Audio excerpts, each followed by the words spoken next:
Good evening and welcome to this meeting of the Planning Committee, including those watching online.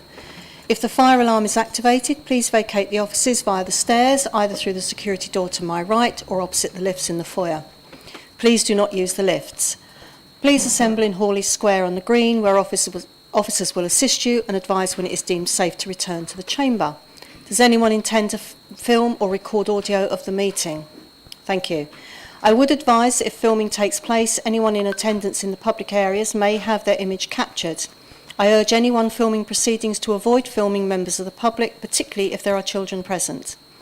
Additionally, speakers using the microphones in the middle may be picked up by the cameras recording the meeting, and members of the public in the public gallery behind them may have their image captured from them.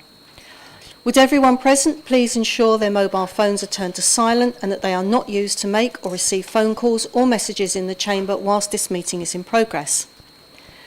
I have the following members who wish to speak under Council Procedure Rule 20.1.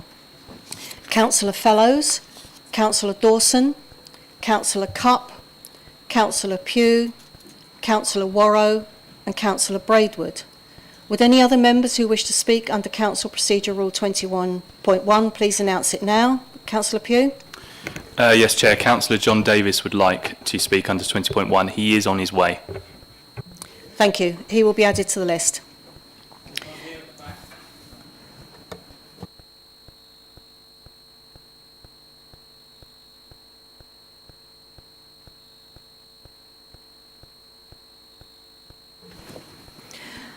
The following applications have been reserved for public speaking. Item 3A, land north and east of Canterbury Road, Birchington.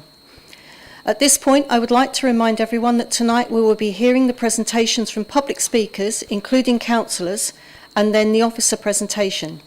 Debate on the issues raised will not begin until we return to this chamber tomorrow night. I have apologies from Councillor Moore, substituted by Councillor Wright, Councillor Ruzecki, substituted by Councillor Scott, and Councillor Keane, substituted by Councillor Whitehead. There are no other apologies. Are there any declarations of interest? Okay. The Planning Applications Manager will now outline a point of information regarding the wording of conditions 19 and 37 in Annex 1. Thank you, Chair, and good evening, everyone. If I could direct members to Annex 1 of the report and the safeguarding conditions proposed, have an update, as mentioned, on the wording of Condition 19 and Condition 37. So Condition 19 outlines the requirement for a detailed sustainable surface water drainage scheme to be submitted to accord with the flood risk assessment and drainage strategy. That condition is updated so that the drainage scheme must be submitted for the relevant phase of development and approved before works can occur on that phase in accordance with the strategy. So just a technical update to that wording.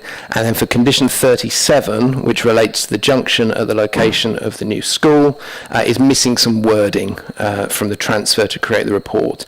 So this condition would now read, no above ground works in respect of the school and mixed use community hub uses as shown on the land use parameter plan, coloured red and purple respectively, shall take place until details of the junction between the strategic link corridor and the access road, including pedestrian links serving these uses, have been approved in writing by the local planning authority, and the buildings shall not be occupied until that junction has been constructed in accordance with the approved details, and the ground of condition is the same. Thank you, Chair.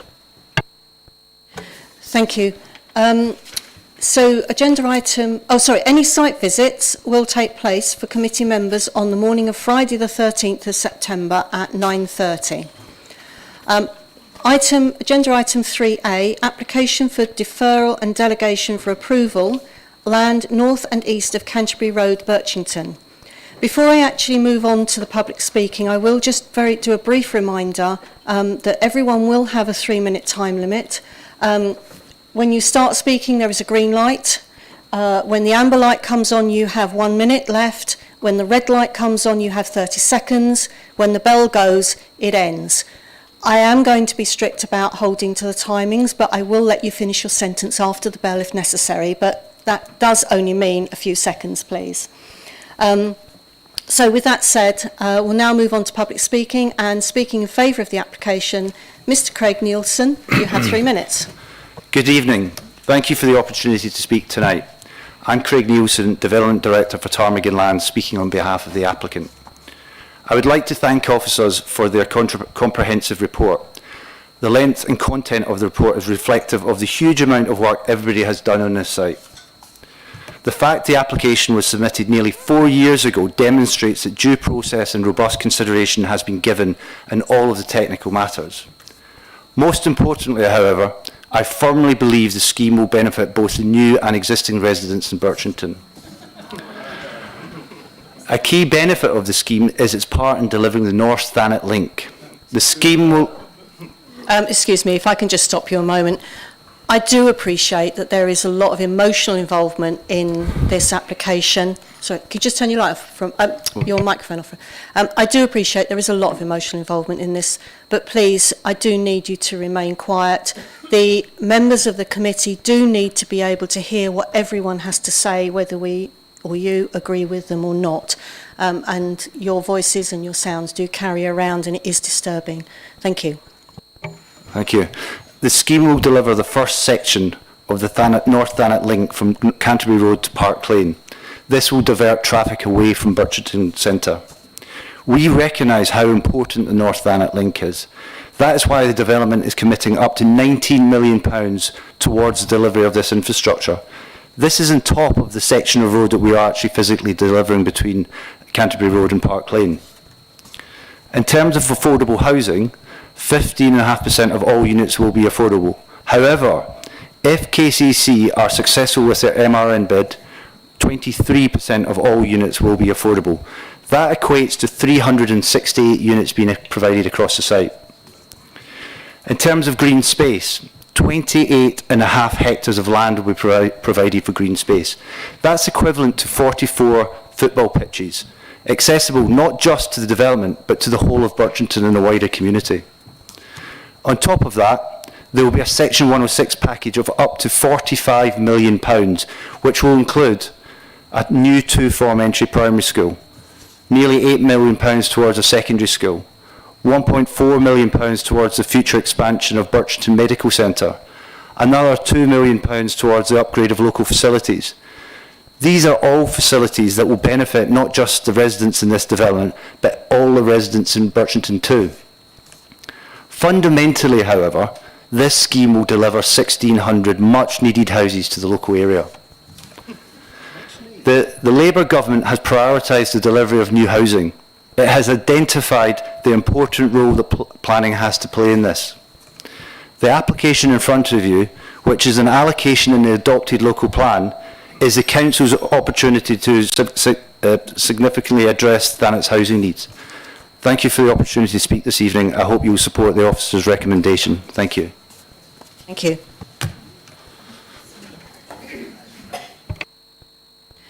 Okay, speaking against the application, first up is on behalf of Mr. Craig Solly is Mr. Rod Giddins speaking. You have 3 minutes. Good evening, thank you. And I would just remind you that I am speaking for Craig, who has been involved with this application for many years.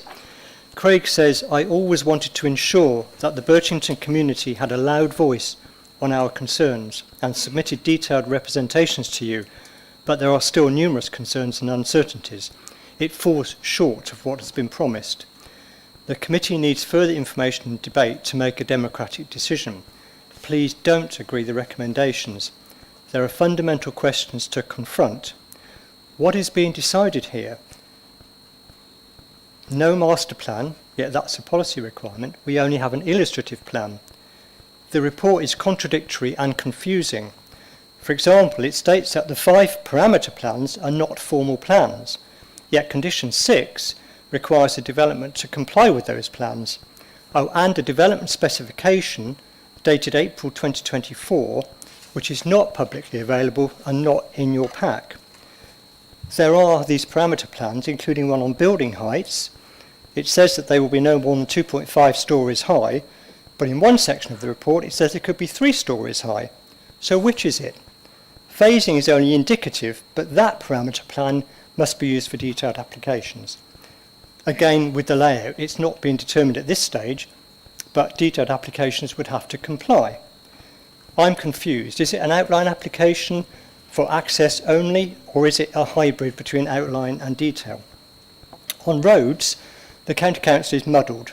Originally, the inner circuit relief road had roundabouts planned for key junctions, including the A28. It was described as a bypass in the local plan and part of the major road network, but since it's become a link road or a local distributor road, well, which is it? And the route differs to the original preference. Oh, and now it's a 30-mile-an-hour road through high-density housing with 13 junctions off of it, and it doesn't relieve any traffic in the square. The use of Section 106 money also needs investigating. There is no funding to improve health services at the medical centre, as required by policy and as explicitly stated by the local plan inspector. There's just plans for a car park and an extension. Well, that was not the aim of the policy in the local plan, and nor the local plan inspector. You're being asked to approve a major application including 5 parameter plans and an unseen development specification, but no master plan. Ladies and gentlemen, I don't think that's acceptable. Thank you.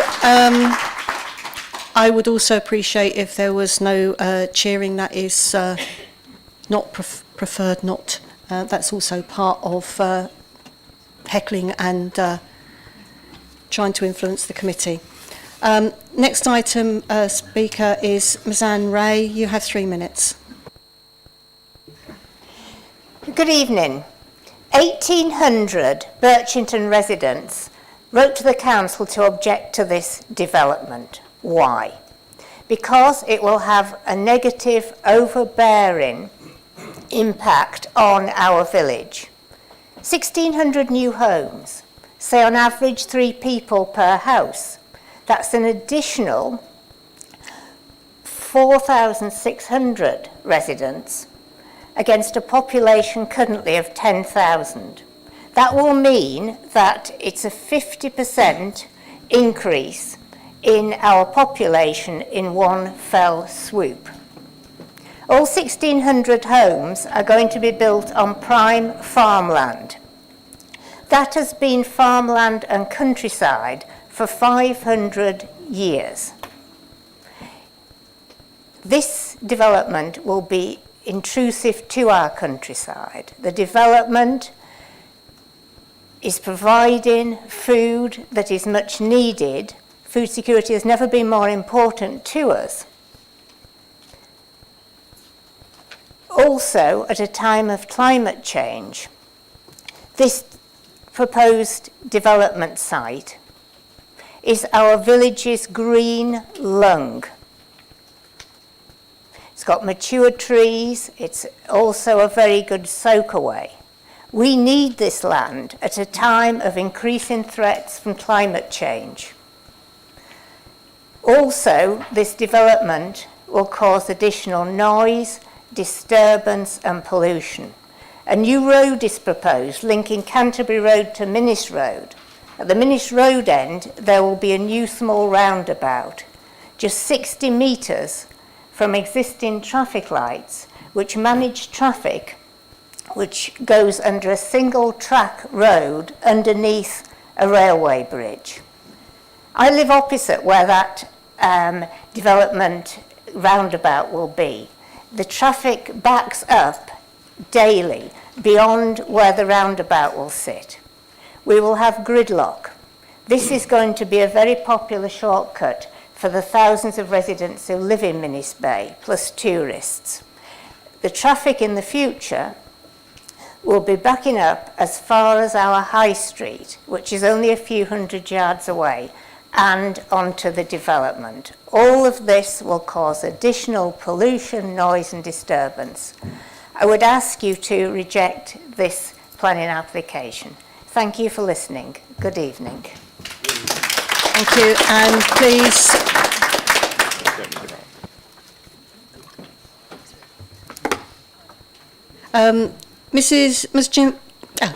Gina McCready, you have 3 minutes. Oh yes, thank you.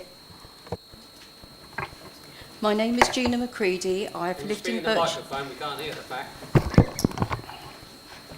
Can I start again, please?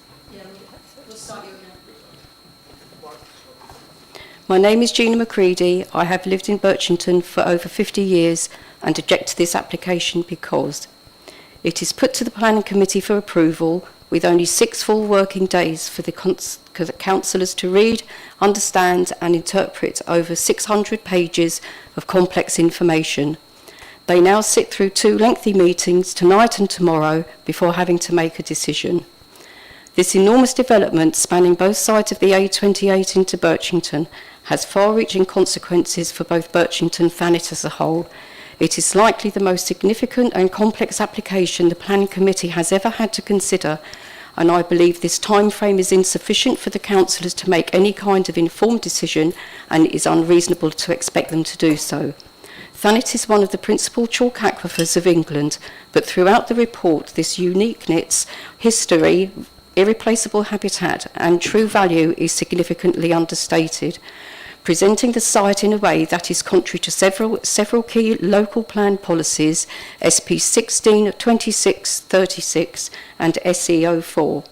Also NPPF section 15 and other relevant material planning considerations dealing with water contamination, land impact, archaeology, geology and ecology. The cumulative effects of the continued and extensive development of Thanet's undulating chalk farmland, chalk plateau and groundwater protection zone barely gets a mention.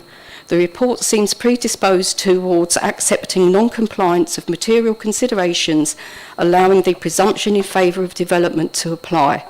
I'm very concerned that councillors may feel pressured to go with the officer's recommendation and without the proper scrutiny Birchington and its residents deserve. There are other options available. TDC can ask the Secretary of State to call in the application for determination, defer the decision to a later date, allowing more time to consider the application, or refusing it on reasonable grounds such as the affordable housing figure.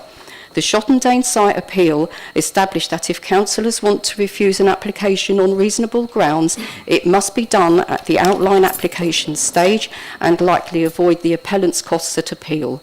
The Local Government Association states, the reason why a planning application comes to a planning committee is because the council considers that it requires wider public scrutiny and the decision should be made by elected councillors rather than delegated to officers. The planning committee must be allowed time to properly scrutinise the proposals of this huge development to ensure compliance with the local and neighbourhood plans and in line with the LGA's protocols. At the very least, it should be deferred until the non-compliance issues are resolved or referred to the Secretary of State for determination. Thank you. Please, I do not want rounds of applause, otherwise I will have to start asking people to leave the room. Next, speaking on behalf of Birchington Parish Council, Councillor Blankley. You have 3 minutes. Thank you, Chair. Good evening, members. The Parish Council believes that this application, which comprises largely draft and illustrative material, falls short in many respects, and that the officer's report, a confusing and in places contradictory document, highlights and then simply dismisses multiple policy breaches and examples of harm. Crucially, each of the proposed developments in Birchington and Westgate and the North Thanet Link Road are reliant on delivery of each other.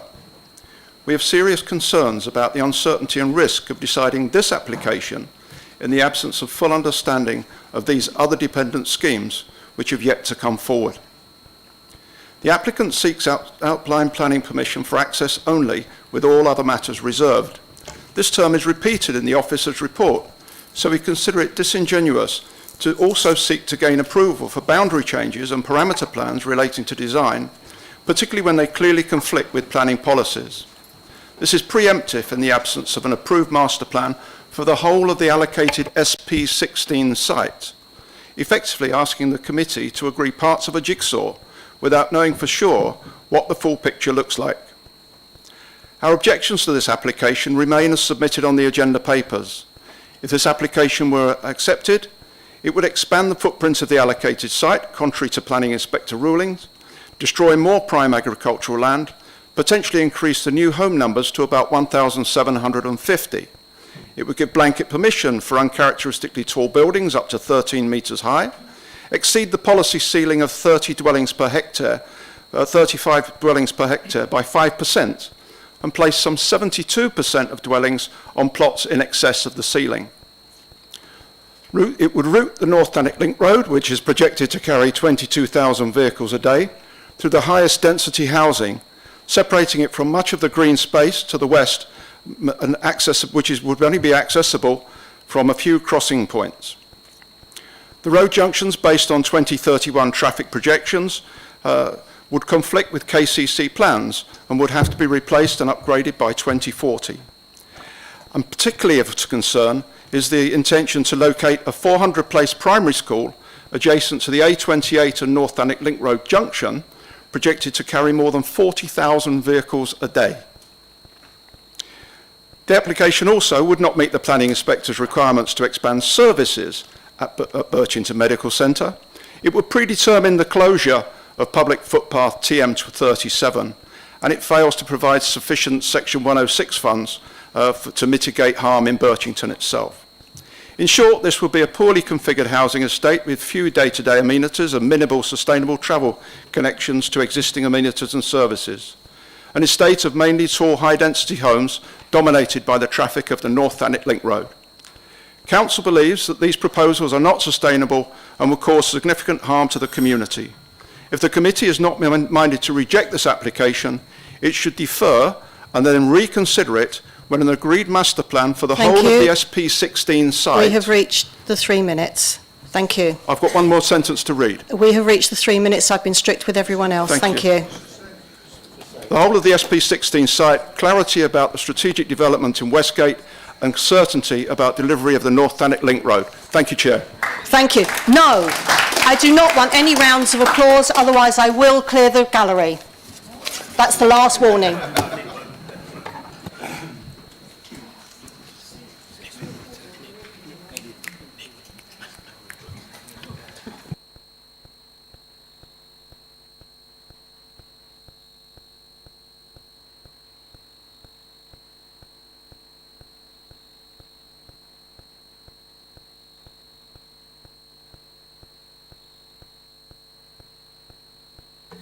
Okay, we move on to section 20.1 speakers. I have first up Councillor Fellows. You have 3 minutes. Yeah, thank you, Chair. I'm speaking as Ward Councillor. 10 years ago, when these plans were first mooted, we were looking at 1,000 homes. We realised back then that this amount would overwhelm our village. Through different administrations, this number has grown to where we are now at 1,600. Even the local planning inspector showed concern that our village will increase by 35% or more in size and population on this one single plot alone. This is utter madness. Birchington is a lovely village where 60% of our village are retirees, many from elsewhere. We welcome newcomers. Our residents are not against any development, and we're certainly not NIMBYs. We understand that villages evolve. But when it comes to this level of mass overdevelopment, we have to draw a line. Our residents rejected the local plan at consultation stage, but this council ploughed on and allocated the land. It's like we had no say on where we live. The fact that there's been nearly 2,000 objections on this application says something. Everyone can see that this local plan is flawed and causing more problems than it solves. Just drive down Hayne Road and see for yourself. We are a semi-rural coastal village surrounded by the best and most versatile Grade 1 agricultural land. The Garden of England finishes at our village boundary, and now greedy developers have pound signs in their eyes and want to decimate this beautiful landscape and destroy it forever. How can we destroy the fields that feed us? These 1,600 houses are not necessary. We have enough allocated land with permission already in Thanet. Developers can't sell the ones they have already built. Indeed, they have offloaded 400 to this council at knockdown prices. In this application, the house builders, wherever they may be, must build the North Thanet Link Road, a costly venture on its own, and no one knows yet who's going to pay for it. Will it be the government? Will it be the house builder? Who knows? And there are multiple scenarios presented to you, both of which will mean fewer or very few affordable homes. How can you make a decision with this quandary still not settled? And why should our planning rules be disregarded in a rush for greedy developers' profits? 30% minimum affordable is our policy. And who will oversee this road building, or indeed build the school? KCC is in a mess, everyone knows that, and may not be around in 4 years' time, according to senior KCC councillors. There's no promise any of this will ever happen. We have a surgery in our village that is so strange you wait 3, maybe 4 weeks for an appointment. The small parcel of land provided to expand is the least of their worries. The application does not conjure up the doctors that it so badly needs and will certainly need with potentially 4,000 or 5,000 new residents. This itself is a major worry for my residents.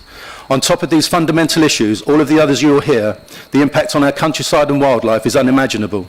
The village of Birchington will change forever.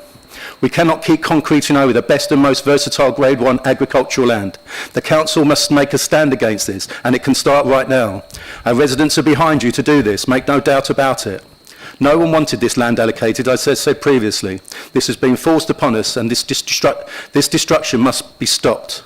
I trust my colleagues on the planning committee to do the right thing, and that is to refuse this application. It's unviable, it's not wanted, and indeed it's not necessary. We have to protect Thanet, and that is why we were elected. Thank you, Chair. Thank you. Councillor Dawson, you have 3 minutes. I will ignore that. Councillor Dawson, you have 3 minutes. Thank you, Chairman. Good evening, members of the Council. Presented to the committee this evening is an outline application on land partly allocated for development. There is a huge report to read and over 2,000 documents to be read and considered alongside this. And because the devil is in the detail, I wanted to highlight the development specification document and the proposed conditions in Annex 1, which makes it clear that you are being asked to approve access and perimeter plans. Perimeter plans determine how the development is laid out. The access and perimeter plans include land for a primary school close to a busy junction, a community hub, including a retail hub 100 metres from an existing one, the route of a new relief road, building heights of 13 metres and green infrastructure. It is important to acknowledge that a proposed condition means that the development is built in accordance with the perimeter plans. The above examples will not be a reserved matter. There isn't a phasing plan, nor is there a master plan, which is required under Policy SP16.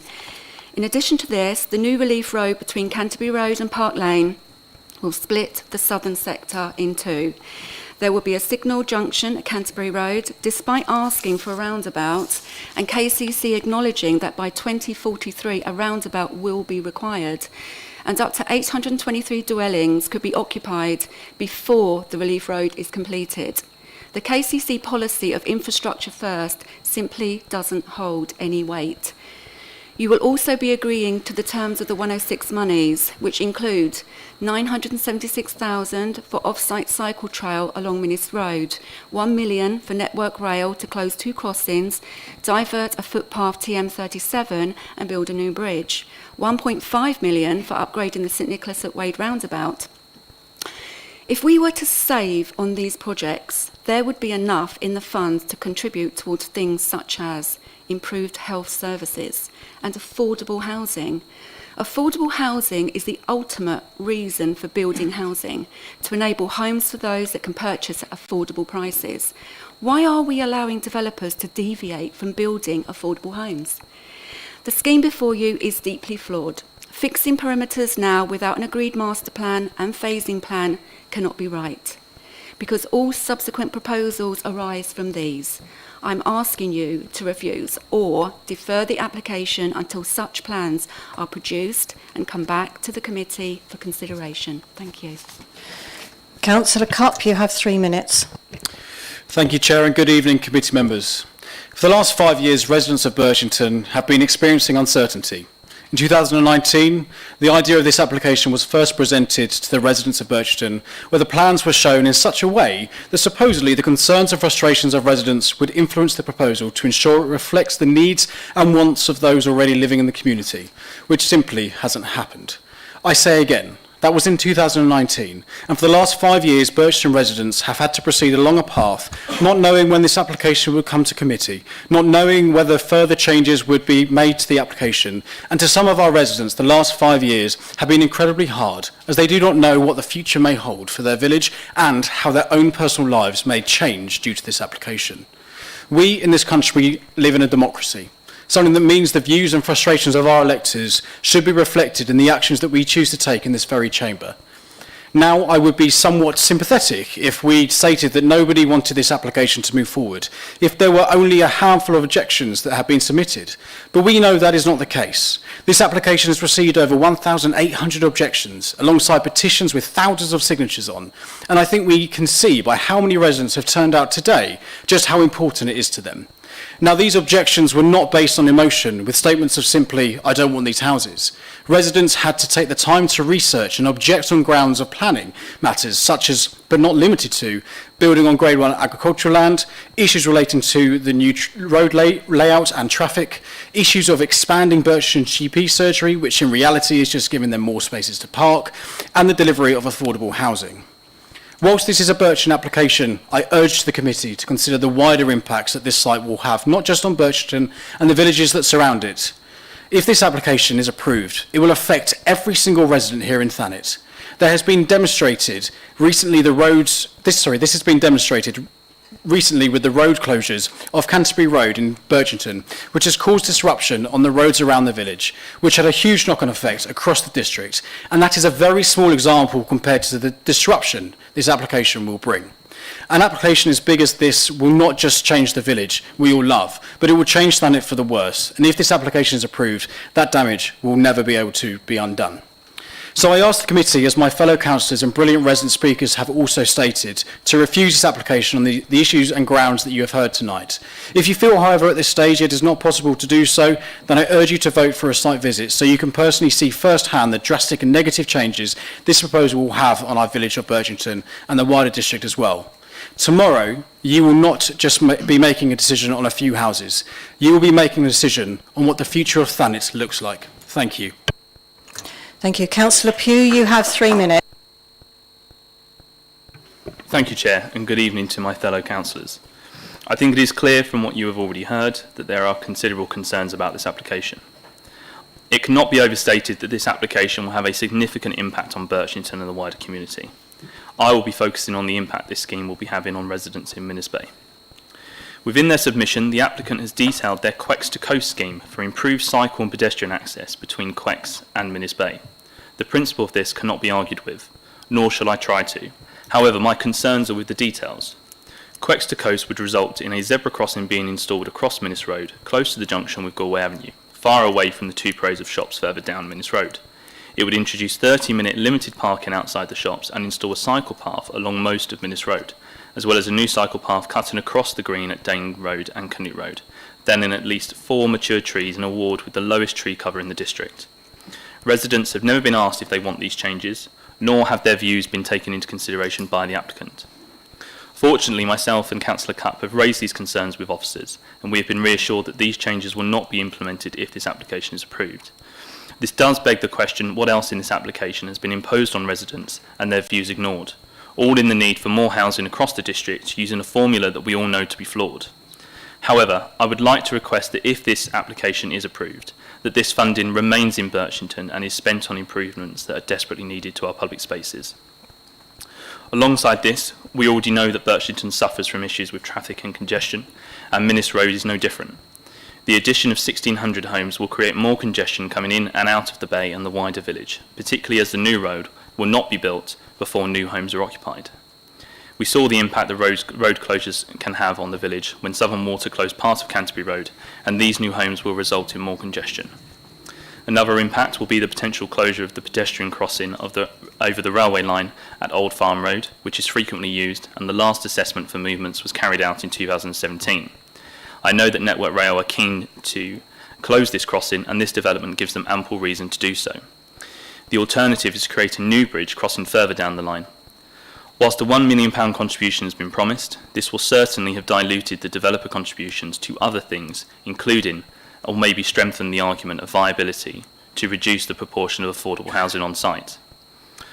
Finally, whilst I would urge the committee to refuse permission on the planning reasons that we have all set out tonight, before you are minded to make a decision, I would urge you to conduct a full site visit so that you can fully appreciate the scale of this application, see the difficulties that we have with traffic on the square, see the difficulties that there are with congestion, and understand the issues that we have. Sustainable development for the betterment of all current and future residents of Birchton must be paramount in making your decision. This application, however, is anything but sustainable. Thank you. Councillor Worrow, you have 3 minutes.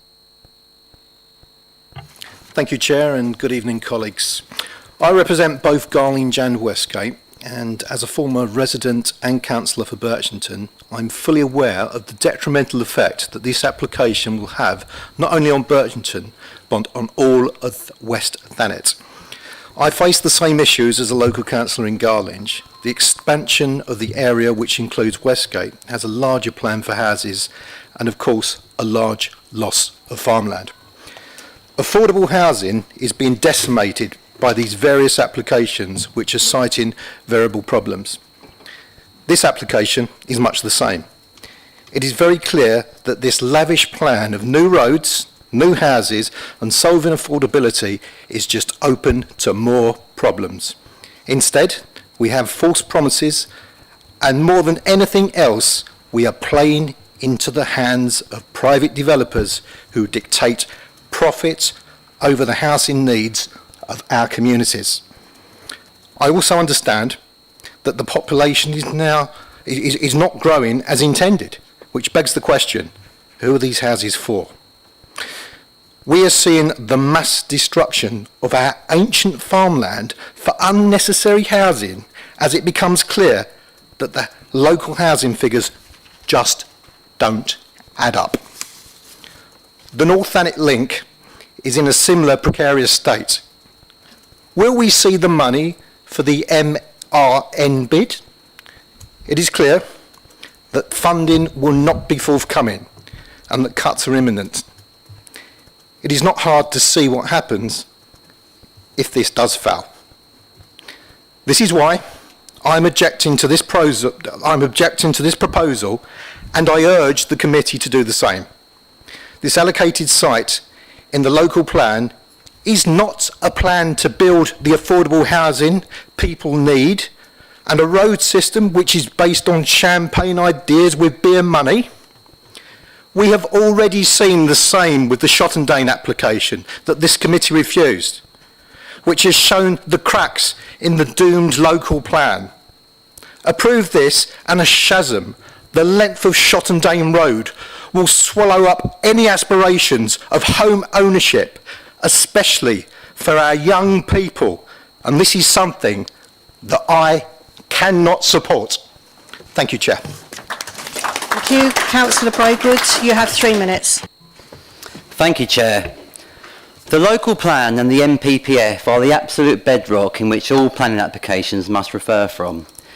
It actually references within these two documents to protect our best and most versatile farmland. Local plan policy E16 states, and I quote, "Planning permission will not be granted for significant development which would result in the irreversible loss of best and most versatile agricultural land unless it can be demonstrated that," point number 1, "the benefits of the proposed development outweigh the harm resulting from the loss of agricultural land." So you would assume, Chair, that losing 187 acres would in fact outweigh any benefit gained from losing this land.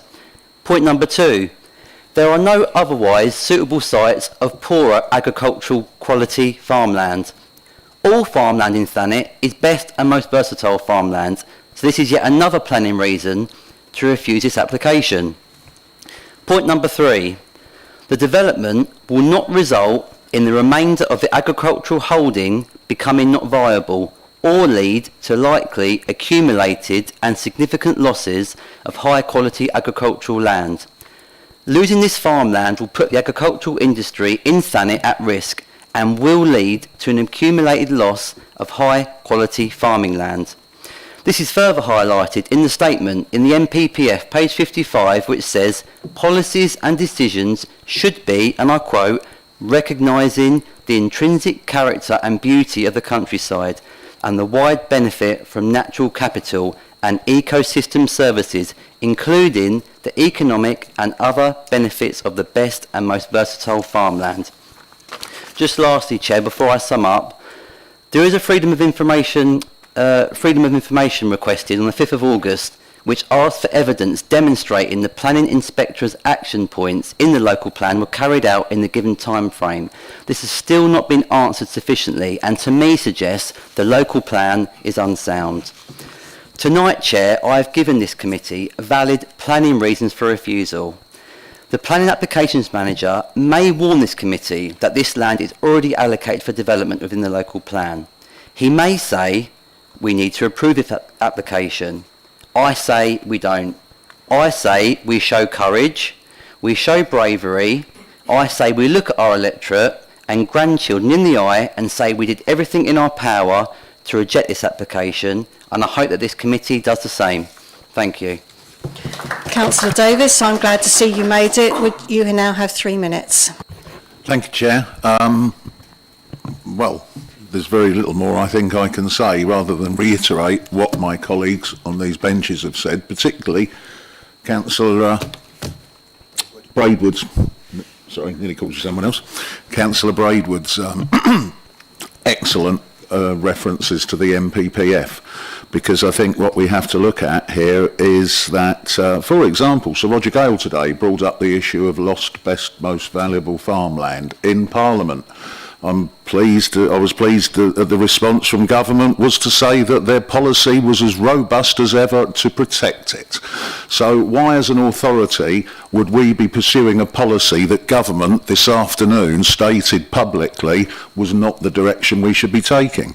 The questions have been asked, and again, I don't want to go over the same questions over again. However, this application seems, maybe it's the volume of information that it's impossible to plough through in 6 days, but, you know, why is there a percentile difference in the 106 contribution and that's predicated on whether the road proceeds? Firstly, if you're going to have a development, you need access and infrastructure to it, and secondly, that's nothing more than holding people to ransom by the developer. They either make a contribution or they don't. You know, why are we accepting or even considering an application that falls short of our avowed target of 30% affordability?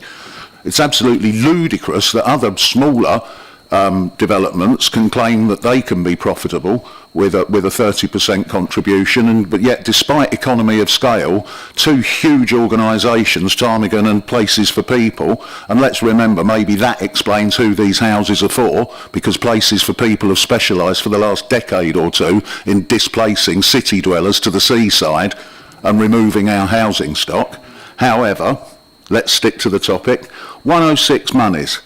It says the budget would be there to give more land for a school. So this is the tip of the iceberg. This land does not include some of the schools that are promised in the fake promises, as I can see them.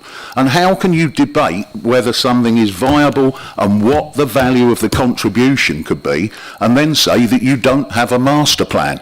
You either have a master plan and calculations in order to make a proposal for 106 and those other considerations, or you don't.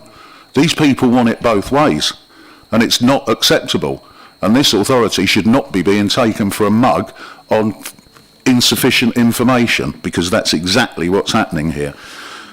The analogy that a member of the public made was it's a jigsaw and the pieces aren't all in the box, and I think that's the case. So please, I implore you to, let's grow some, let's take a stance. And what price localism?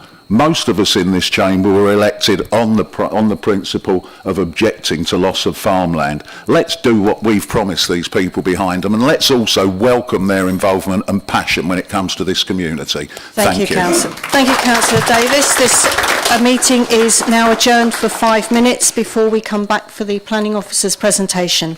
Thank you. You have 5 minutes.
Would people start to take their seats again, please? I need to make sure all the members of the committee are back in the room.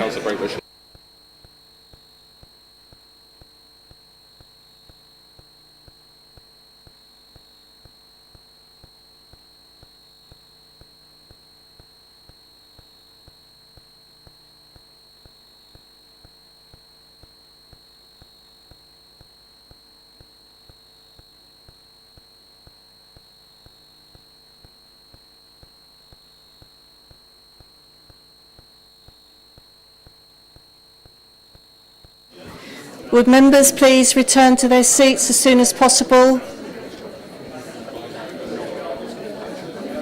Councillor Whitehead.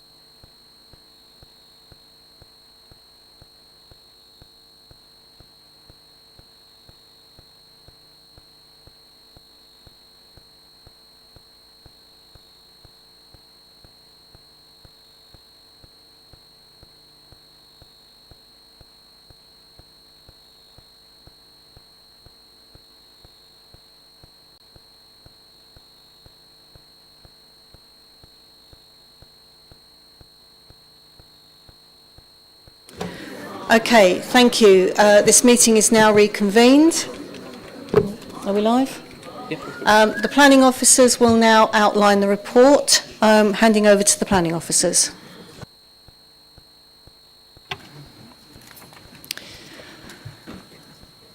Thank you, Chair.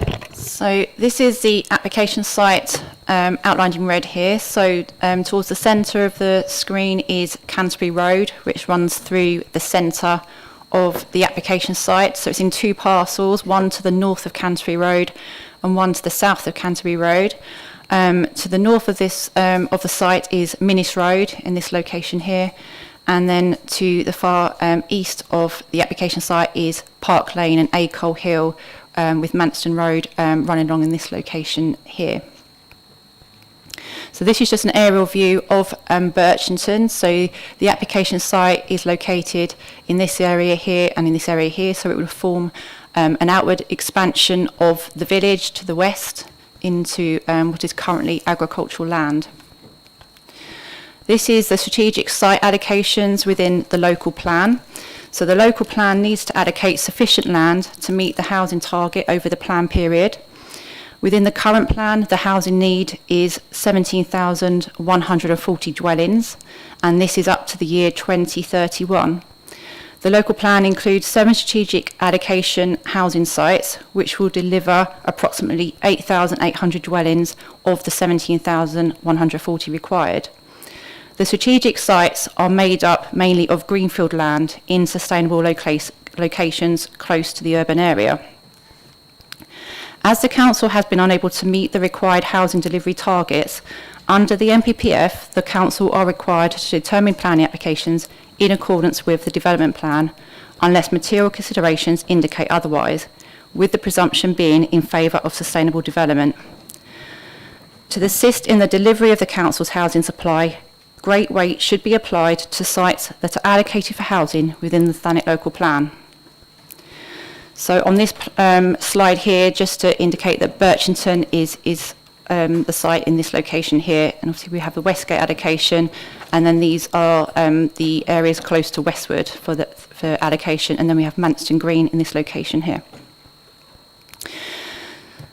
So this is covered by policy SP47 of the local plan. So hopefully you can see that there's a yellow line that runs around the outside of this plan.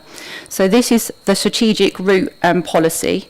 The local plan is supported by the Thanet Transport Strategy, which contains key road schemes and junction improvements to support the delivery of the plan and the allocated housing sites. So for this application, the main roads that will be affected are the Shottendane Road in this location here, Manston Road in this location here, and the policy also indicates the need for the link road, which forms part of this application, which you can see in these locations here. So there's the two applications that are quite closely related are the Birchington site, which is the one on the left, and the Westgate strategic housing site. So they're closely related in that the landowner for the Westgate application is also the partial landowner of the Birchington application, and also they're very similar in that because of their proximity to one another, the impact that they would have on the highway network. So Westgate is currently a pending application with us and hasn't yet been determined. So this is the Birchton strategic allocation site. So this is the outline of the housing allocation. So this is covered by policy SP16 of the Thanet local plan. It allocates the site for up to 1,600 dwellings. Originally the application was for 1,650, but it is now reduced and is now at the 1,600 that's set out within the policy. So in terms of the actual application site, it's not fully for this area because it excludes this area of this triangle, this location here, and Gorin Farm in this location here, which are both in the allocation but not part of the application site. So the policy requires a number of things to be provided within the application. It includes 12.8 hectares of open space, a minimum of 12.8 hectares of open space, a 2.05 hectare site for a two-form entry primary school, a range of community facilities, including retail, the expansion of the Birchton Medical Centre, links to new and existing public transport, a link road to connect Minnis Road with Manston via Canterbury Road, access onto Park Lane and footway connections to Brunswick Road, and a proportionate contribution to off-site highway improvements. The policy requires a master plan to be submitted, identifying all of these requirements. So this is an illustrative master plan that has been submitted with the application. The application is in outline form, so the only consideration is the principle of the development and access to the site. So we're not looking at the layout or any part of the design or landscaping at this point. But obviously, given the scale of the application, we do need to see the master plan to show how all of the elements of the policy that we require would fit within the site. So this is what that plan would do. So whilst there's been concerns mentioned that there's no master plan, this is the master plan. It's illustrative because we're not approving a layout at this point, but this is showing that all of the elements that are required, such as the school and community facilities, can be achieved within the site with the housing, with all of the open space that's also required. So this is a master plan that we're looking at. In terms of the other plans that have been mentioned, there are 5 parameter plans that have been submitted with the application, and the parameter plans are for approval. The parameter plans set out what future reserve matters applications will need to comply with, so that those plans I will go through shortly. So in terms of the illustrative master plan, it's showing that the school is located in this location here at the bottom of the slide, and the community facilities in this location close to Canterbury Road. And then you can see on this plan the link road, so this is the northern part of the site, the link road that runs through the northern part of the site up to Minnis Road. You can see obviously the housing areas and then the areas for the formal open space and park area in this location here. And then for the southern part of the application, again, you can see the southern link road that will run through the middle of the site again here. And again, you can see the open space provision and access points onto Park Lane, and also the highway infrastructure that's required. So this is one of the parameter plans that would be approved through the application, and this is for land uses.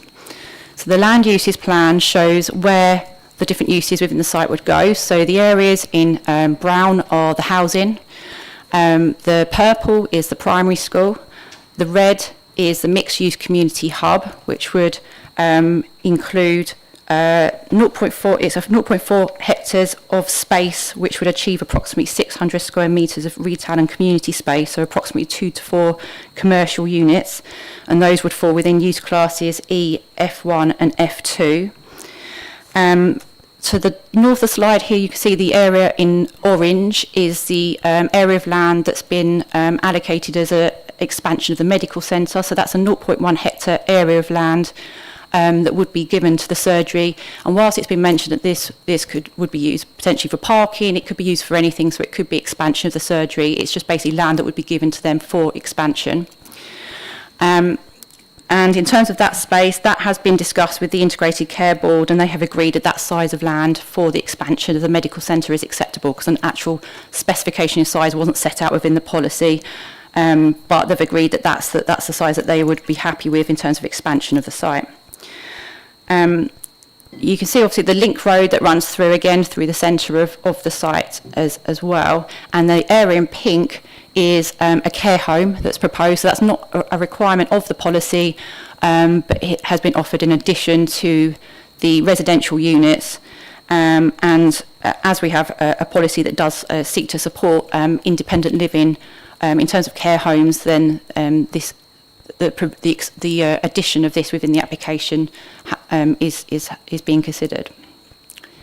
And then in terms of the green, you can see that that is all the green infrastructure that would be provided as part of the application as well. So we've got green infrastructure around all of the boundaries of the site and areas running through the housing development as well. So again, just to show then those in a bit more detail, those particular areas. So this is in Canterbury Road, where you have two existing commercial units at the end. So the application site is this location here, and again here at the bottom of the slide. So if you can just see in this small part of the plan that I've added to the slide, you can see that red is where the commercial centre's going. So that would be wrapping around these commercial units, so next to the existing commercial units, and then the school would be behind that in this location here. So the aim of this would be to create a commercial hub, which would be towards the centre of the overall development. So where you've got the north and the south, this is quite central across the development. So I think there has been, again, some concerns raised with the location of these uses, but we wouldn't want it too close to the north of the northern element, because we don't want it to be competing with Station Road. So it needs to be far enough from Station Road that it's creating its own local facility for local residents, rather than competing with the district centre. And in terms of the school as well, in terms of that, we need good accessibility to the school. So again, centrally across the whole application, this makes the site quite accessible from both the north and the south parcels of land. And then in terms of the medical centre, so again, this is a medical centre here. So the proposal includes the provision of this piece of land to the rear of the medical centre to be given to the medical centre for use for parking or expansion, or whatever they need in order to improve facilities to meet the needs of the development for health provision. And then you can see again the pink, which is the care home, would be in this location here next to the medical centre. So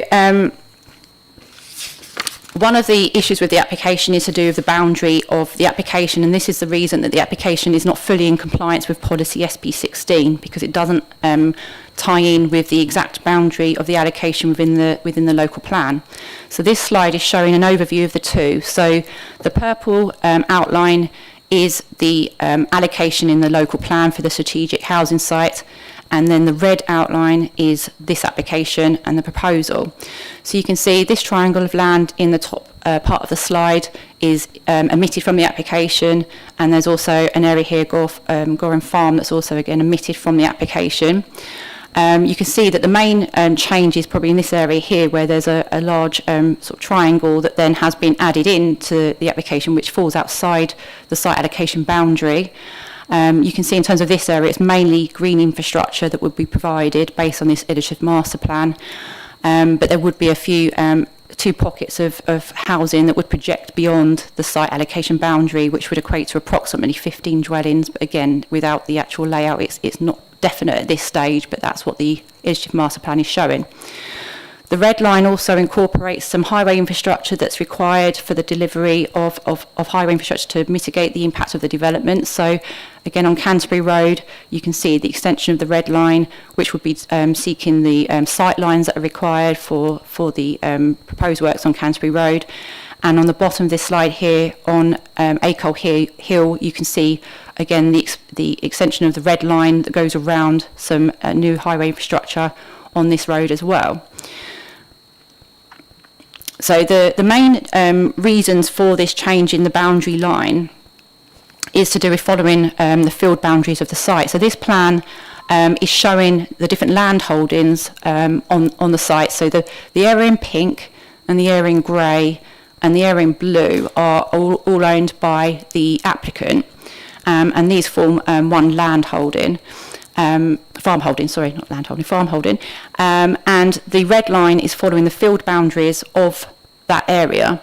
So the application boundary, if they used that and it curved around at this point here, then you would end up with these small triangle pieces of land that are between an agricultural area that's farmed by someone else and then the actual application site itself. So for this reason they have attempted to follow those field boundaries, as it made logical sense under the actual farm holdings that they have.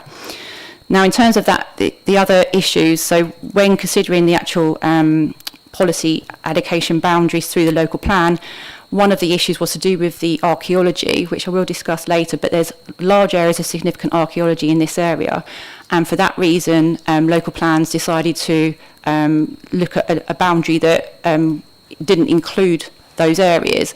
However, there is a way to include those and still protect them. So again, the line has included those areas, but it's not looking to actually develop on those, because as you saw on the plan before, this will mainly be just green infrastructure. So the policy allocation is for 76.15 hectares of land, and the red line boundary is for 78.35 hectares of land. So the difference is 2.2 hectares between what is allocated and what is proposed. As mentioned before, the site is allocated for housing, and therefore the majority of the site, the principal development, is accepted through the local plan, and therefore the main consideration for members is whether the additional impact from this change in red line would be significant enough to warrant any refusal of the application versus the actual benefits of the proposal. So this is a plan just showing the agricultural land and the grading.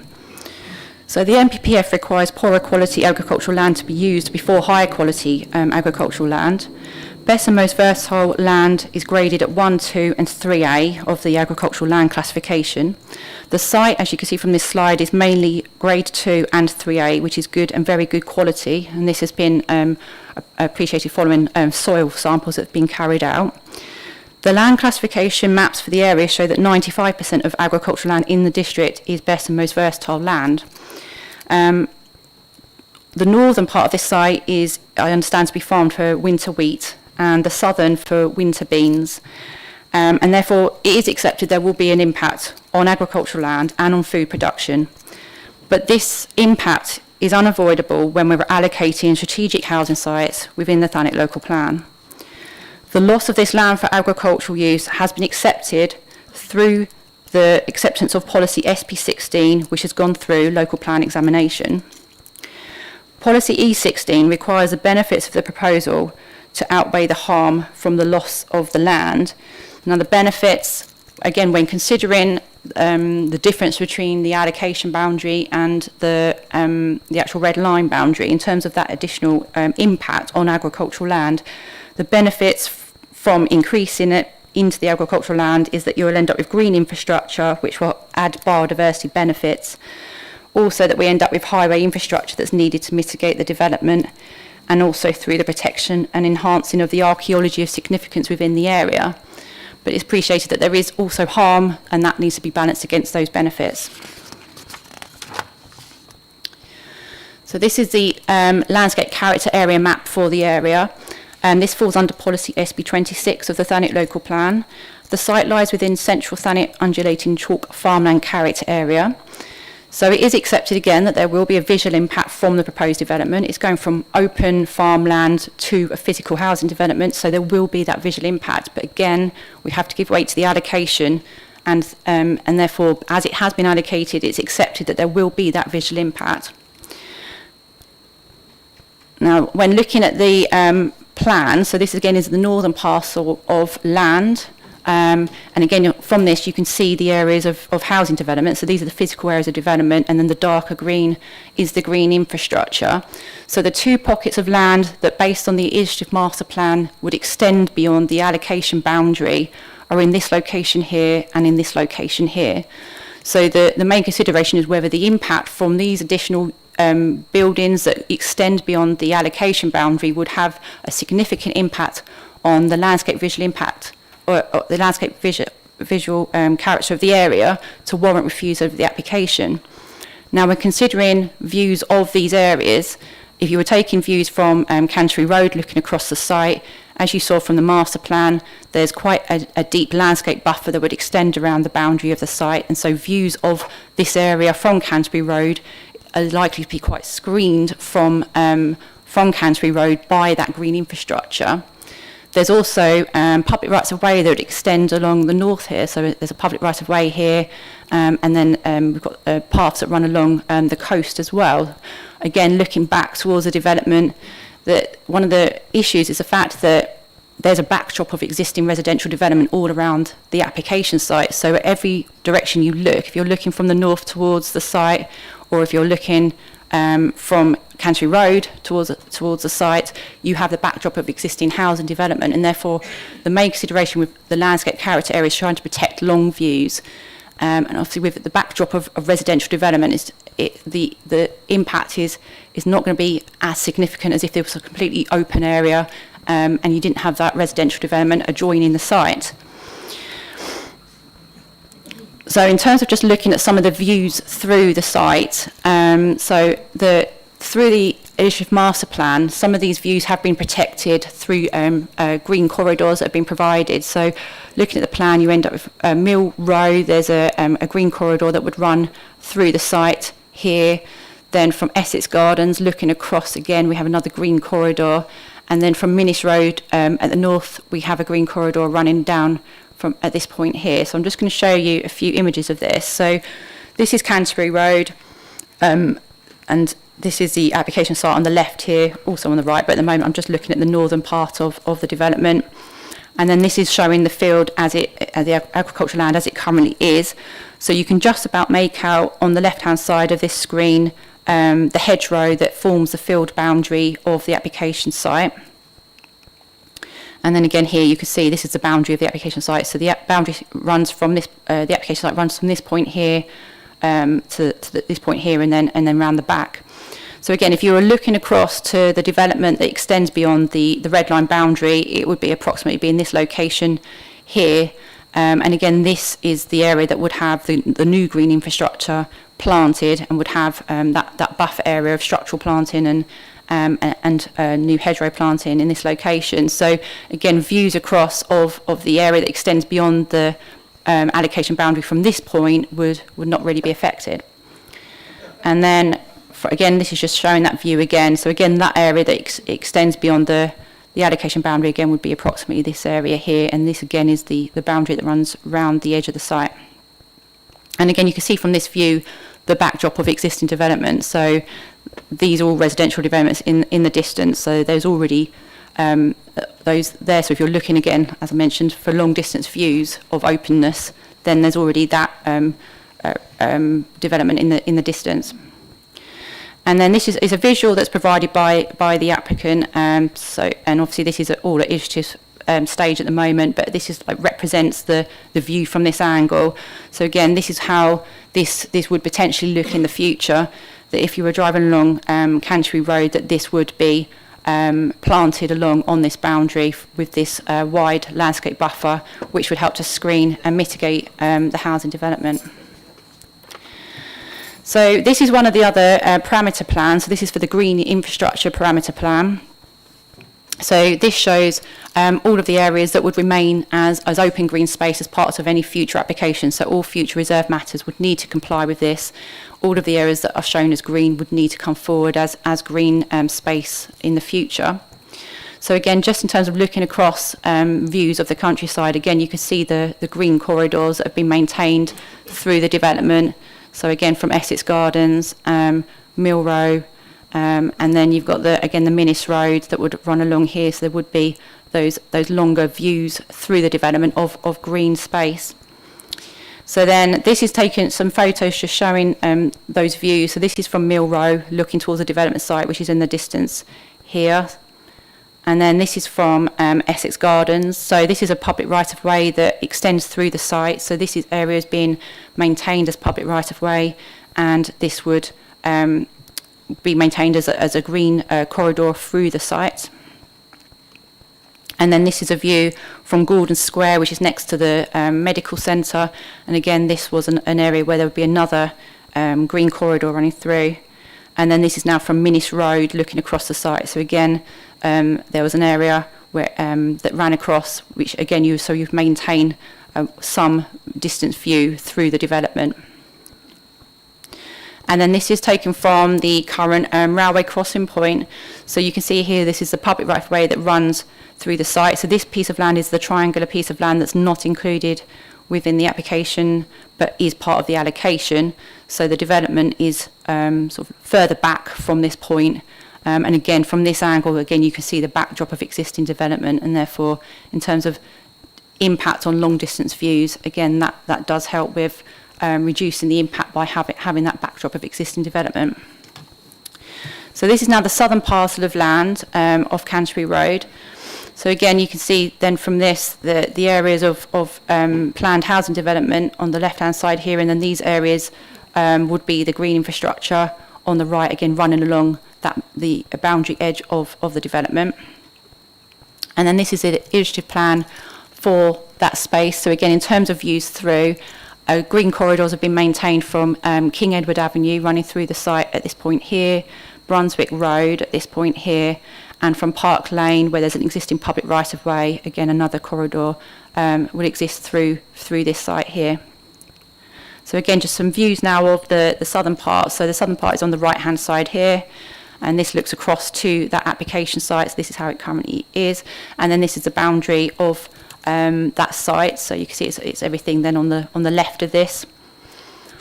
And then again, this is the green infrastructure parameter plan for the southern part of the site. So again, here you can see those green corridors that are maintained through the site from important views from existing roads from the development, and again from Park Lane looking across here.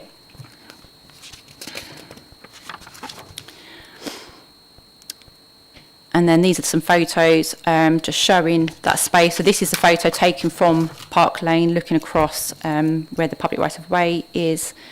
And then this is from Brunswick Avenue looking across. So again, there'd be a green corridor here. And then King Edward Avenue, a green corridor maintained across the site here. So moving on to density of the development. So this is the third or fourth, I'm not sure, parameter plan of the 5. So this is for density of development across the site. So there's 3 areas of different densities across the site. So we have up to 30 dwellings per hectare, up to 35 dwellings per hectare, and up to 42.5 dwellings per hectare. So policy SB 16 requires an approximate average density of 35 dwellings per hectare. The average density that is achieved across the development is 36.7 dwellings per hectare. So it's slightly above the 35, but again, the policy states that as an approximate average density, and therefore, it's given the fact it's quite close to the 35, that in itself is not a concern. So in terms of looking at where the densities are, so the higher density development is closer to the urban area. So you see that that's the darker colour adjacent to existing development, and then the lower density development is further out on the edge of the development, closer to the rural area and the proposed parkland and green infrastructure within the site. So the lower density is in these locations here. And then in terms of looking at building heights, this is the other parameter plan that again would be considered. So again, future applications would need to comply with these parameters. This looks at the maximum building height of proposed development. So the development would be either 2-storey or 2.5-storey. The 2-storey is the lighter colour, the 2.5-storey is the darker colour. So again, this shows that the lower, I mean, they do both extend up to the 11 metres, so the ridge height actually remains the same, but it just means that there wouldn't be accommodation at roof level of the units that are the two-storey units. So the two-storey units lie adjacent to all of the existing residential developments, so none of these units would have accommodation at roof level, and then within the centre of the site would be the slightly higher units of 2.5 storeys, but there's nothing that would exceed that. In terms of the school, which is the orange in this location here, this would have a maximum ridge height of 12 metres. We have double-checked this with KCC because we're keen to make sure that the school would provide a community use in terms of the sports facility that would be within the school, and we wanted to make sure that that is achievable for sports use, and they've confirmed that that height is appropriate to achieve that, so the height of that building is accepted. Whilst looking at this plan, just to draw members' attention to the fact that the dark line, the dashed line that runs along the edge, that's to do with the impact on existing residents in terms of distances.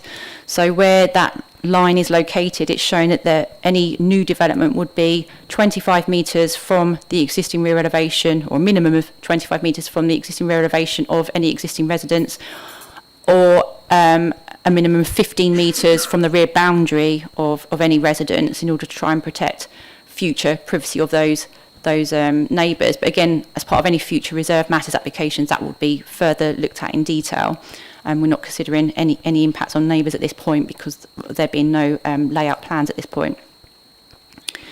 So in terms of just considering whether these are acceptable, so in terms of the character of the surrounding area, this is Canterbury Road, so it shows that there's a variety of building heights and densities around here. So here you can see examples of single-storey semi-detached bungalows, and then that changes to semi-detached houses on the right-hand side here. And again, you can see on the lower side of the screen, you can see there's also examples of terrace units in this location here. And then you have Mill Row, which is to the north of the application site. And again, you can see examples of terraced two-storey dwellings. So there are areas of higher density pockets of land close to the application site. And then you can see in Essex Gardens, again, they reduce back down to single-storey, and again, are mainly detached and semi-detached. And then again, just wrapping round the application site to the north with Devon Gardens and Lincoln Gardens. Again, just a range of mainly two-storey in this location here, but two-storey and single-storey are mainly the heights of buildings, and the mainly detached, semi-detached dwellings, but again, just examples of some terraced units around there as well. And then just a few photos also showing that. So again, Mill Lane with the high density development nearby, and then Essex Gardens with the single-storey bungalows. And then as you move round, then this is showing Devon Gardens with the two-storey houses, which again lie adjacent to the site. So in terms of the southern part of the development, so the density is similar, with the same levels being provided. So again, it's similar in that the areas closest to the urban area are the higher density, the areas further out, particularly adjacent to Park Lane, are the lower density, closer to Quex Park on the right-hand side here. And then again, looking at building heights, and again, the lower two-storey buildings wrap around the existing dwellings, and then the slightly higher ones are located more towards the centre of the site. And then just to show you the character of the surrounding area of those roads, Brunswick, again, it's a similar mix. You have lots of examples of single-storey, again, detached and semi-detached units. And again, this is now Kiggenwood Avenue. So again, they back onto the site. So we're getting detached and semi-detached units here. And then you have Broadley Avenue and Sherwood and Nottingham Road, which have examples of higher dwellings, 2 stories in height in this location here, and a slightly higher density in their layout.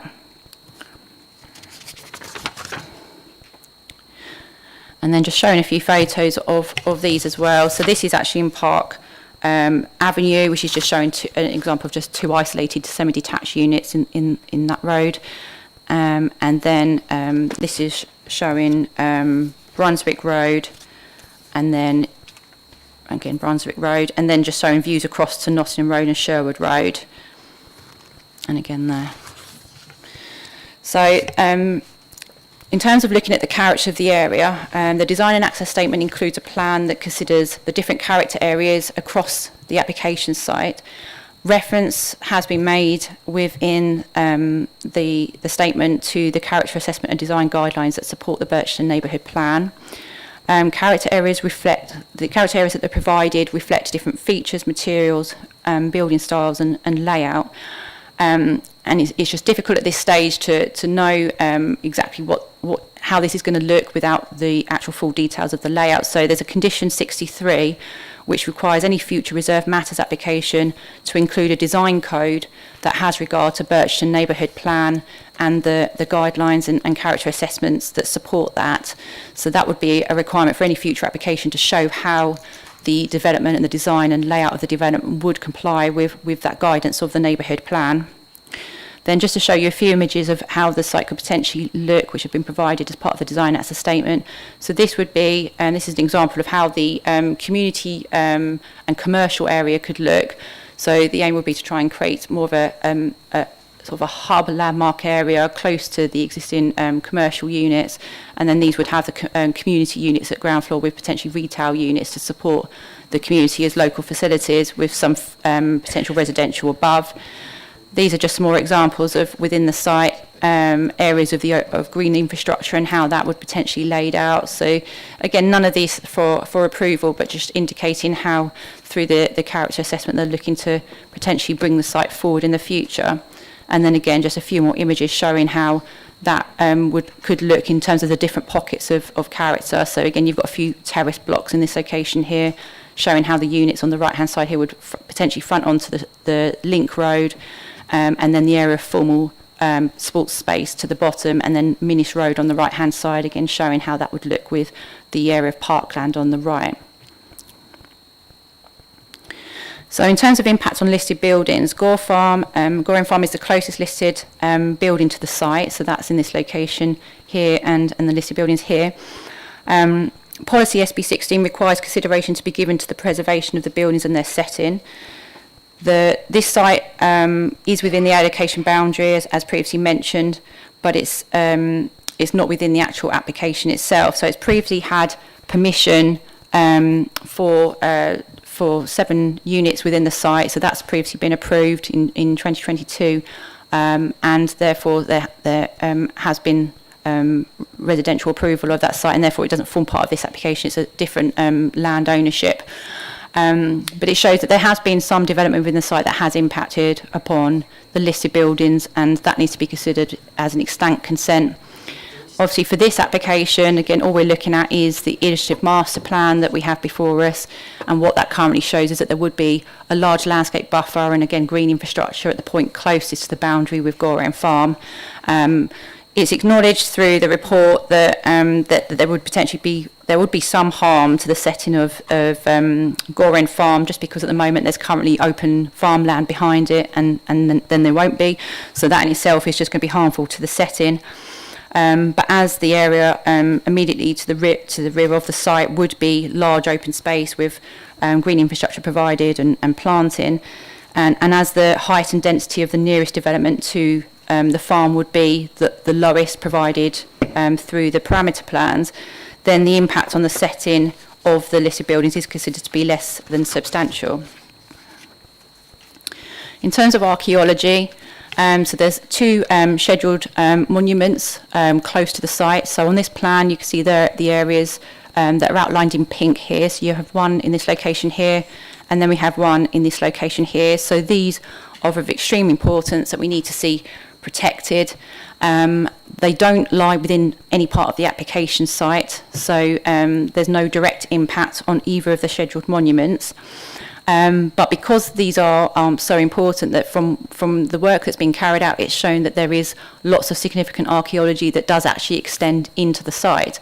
So all of the areas that you can see that are coloured and have sort of blue and purple lines are different areas of archaeology that have been identified. In assessing the application, we've had to look at whether how significant those elements of archaeology are, and if they are of national significance, then we have to look at whether we preserve that archaeology and prevent any development from taking place above that area. So the main archaeology that's been identified is to do with ring ditches and a Bronze Age burial site close to the site and within the actual application site itself. And so this plan is the archaeological constraints plan, and then this is basically obviously the land use parameter plan, but with an overlay of the archaeological constraints areas. So the areas in purple that you can see on the left-hand side of the screen, so this one in the bottom corner here, running along the edge here, and these areas here, and then also on the southern side, this part here, these are all protected and can't be developed for any physical development. So they can have landscaping on them, but they can't have anything built on them because the archaeology is so important. So the plan on the right-hand side is just showing you the original plan that came in. So lots of discussion took place with KCC Archaeology about this and about the actual significance that was attached to the archaeology within the site, and it was felt that there were some areas that hadn't been given enough significance and needed to be protected. So you can see that this part here and then this area here was originally shown for housing development. Well, sorry, not this corner here, but this area here was originally shown for housing development in this part here. But because it was so important that it was protected for archaeology, this area was removed. So when the application dropped down from 1,650 to 1,600 units, this is the area where the dwellings were removed from in order to create a larger green infrastructure space to protect that archaeology in that location. So a condition attached to this application would mean that any future reserve matters applications would have to comply with this constraints plan and wouldn't be able to show any development in these areas of purple. The consideration for this was that there was a comment from Historic England that looked at the impact of the development on the setting of the scheduled monument. Their concern was the fact that because we had development in close proximity of the scheduled monument, there would be an impact on the setting. However, they have always acknowledged that the impact is less than substantial. They were keen to see the number reduced from the 1,650 to the 1,600 to reduce the impact as much as possibly could happen, and that by removing those units, that's also reduced the actual impact on physical archaeology within the site, as well as the impact on the scheduled monument setting. Through the application, there are safeguarding conditions to try and mitigate harm to archaeology features within the site, and there will be a lot of work that we have to carry out to make sure that those areas are safeguarded. Also within the site, the proposal includes a heritage trail that would run through this area of green infrastructure, and that would provide interpretation boards and signage that would provide knowledge and understanding of the archaeological features in the area. So that would include an understanding of the scheduled monument in this location here, and so an understanding for members of the community of what that means and the impact or how that historically would have been. And so more information is considered to be an enhancement for that, because it's an understanding of what exists there, because the actual scheduled monument is obviously below ground. You can't actually see anything, but it's an understanding of the landscape and historically what has happened over time. So those heritage boards would help with the understanding of that. So in the consideration for members it is considered that there's less than substantial harm to the setting of the scheduled monument. As the site is allocated for housing, we need to give great weight to the benefits of the housing and the social benefits from housing, and that is the consideration for members, whether the benefits of the housing and delivering the strategic housing site outweigh the harm to the setting of the scheduled monuments.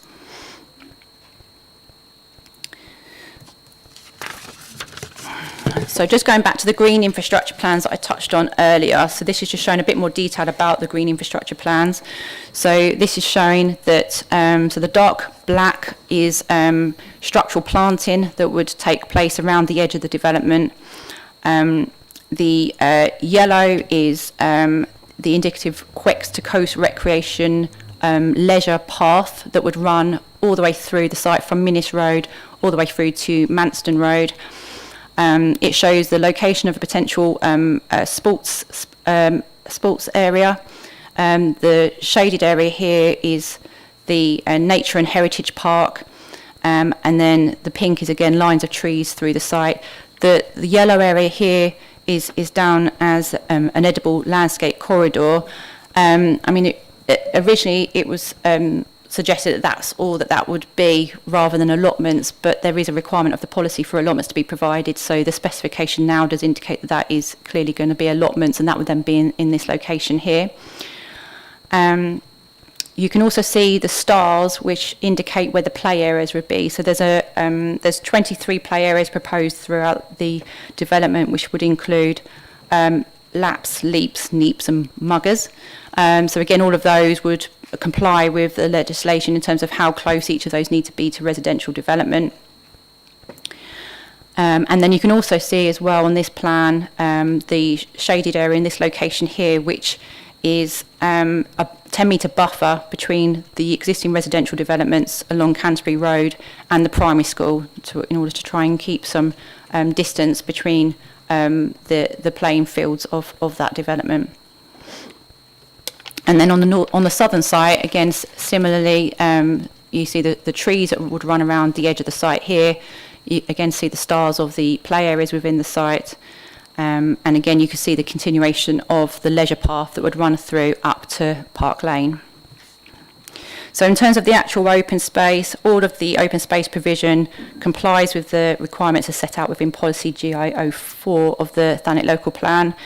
All of the open space areas, so amenity green space, play areas, parks, allotments, and the natural and semi-natural green space exceed the minimum requirements for the application site, with the most noticeable one being the natural and semi-natural green space, which where they needed 6.33 hectares but have provided 18.7 hectares.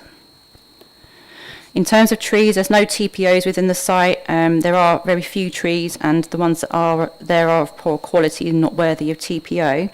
The main trees being removed are just outside the edge of the main part of the site, so along this point here, which would be in order to achieve the highway infrastructure that's necessary to serve the development. So 8 trees would be removed out of this line of trees in order to create the new road link that would extend to the new roundabout that is to be provided on Acre Hill, which I'll show you a plan of later.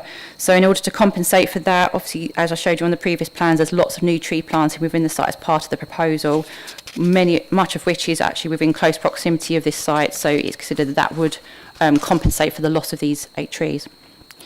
In terms of biodiversity, there's no reptiles that have been identified within the site. Bats have been identified as using the site, but KCC are satisfied that the open space will provide foraging opportunities for the bats. Bird surveys have been carried out, which have identified skylarks, corn bunting and yellow wagtails. And in order to mitigate any impact on breeding birds, a cereal crop mix is proposed to be planted along the western boundary of the site, which would allow for additional foraging habitats. In terms of wintering birds, this is a plan showing the survey results that were submitted as part of the application, which is from the 2016 and 2017 survey. So all of the birds identified are of local nature conservation importance, other than the golden plover, which has higher conservation status, and therefore it's important to understand the impact on the golden plover and what impact that could have on functionally linked land. So as a requirement of looking at the impact on functionally linked land, 2 years of surveys are required. So through the supporting the Thanet local plan, the council commissioned a survey in 2022 and 2023, which was to support the local plan going forward. And that showed that in this area here, which is the, sorry, I didn't actually look at this plan. Sorry, this is the red area here of the application site, and this was the original plan, which did show there was some evidence of plover identified on the site. And then this is the later survey, so the 2022-23 survey. And again, the application site is in this location here. And it showed that there was actually no golden plover identified within the site itself, but golden plover was identified on the adjacent site, with 12 sightings identified on the adjacent field. So on the basis of this additional survey evidence that has been carried out by the council, Natural England have advised that they have no concerns that there would be an impact on functionally linked land subject to mitigation to try and protect the impact on the golden plover on the adjacent fields. So this includes providing dog-proof fencing along the southern boundary of the site, so to stop dogs going onto the adjacent field, to put up a fence during the construction works to again limit impact on the golden plover during construction work process. And then the green infrastructure within the actual application itself may potentially reduce the use of the public right-of-way through the adjacent field, which again could reduce the impact on the golden plover, and Natural England have accepted this mitigation. In terms of biodiversity net gain, policy SP30 requires that there should be some enhancement of biodiversity net gain, but through this application, given the length of time it's been in, it's not actually caught by the current legislation, so there's not actually a requirement for 10% to be achieved. So under the policy, it's just a requirement for a increase to be achieved. So at the moment, they're advising that they would be able to achieve 1.08% biodiversity net gain, and using the woodland area, but then 170% of increase with hedgerow units. But this is the worst case scenario, and they've advised that if landscape management plans are to come in as part of future reserve matters applications, then it's likely that when looking at each of the reserve matters applications, there's potentially scope to increase biodiversity net gain within each of the phases. So this plan is just showing how the green infrastructure would be provided. So the area mainly on the left would be lowland meadow, and then the areas mainly on the right would be more of the woodland areas. We've got woodland area here, and then more tree planting again along this area here. So in terms of moving on to drainage, surface water drainage, the site lies within flood zone 1, so there's a low risk of flooding. Soakaway tests have been carried out which show there's a strong potential for infiltration within the site. So the drainage strategy includes infiltration basins that are spread across the site with the potential for roadside swales alongside the link road. No concerns have been raised from KCC SUDS or Southern Water to the drainage surface water strategy, and then detailed plans of that would come in with each phase showing how that would work. For the foul drainage would be by gravity, connecting to Southern Water's existing connection points. Where it can't drain by gravity, pumping stations would be provided. So this plan is the foul drainage. This plan shows indicatively 4 pumping stations that would be provided within the site to pump foul drainage. Southern Water have confirmed that there is capacity for the entire development, along with adequate capacity at Margate and Broadstairs wastewater treatment works, and there is no need for network upgrade works in the area to support the drainage.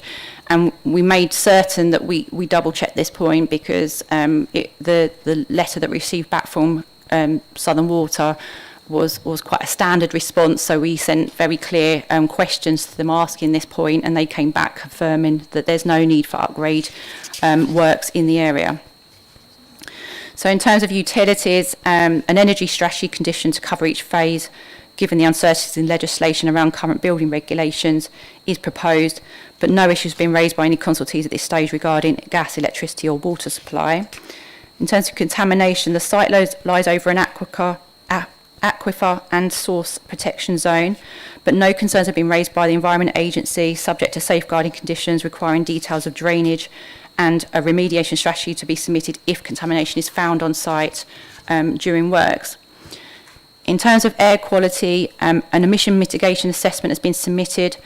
Transport-related emissions have been calculated with a damage cost calculation identified of 628,000. So that's basically saying that from the additional vehicles that will be generated through the development, there's a potential damage cost to air quality of 628,000, and that then needs to be incorporated through air quality mitigation works through the development in order to try and reduce air quality concerns.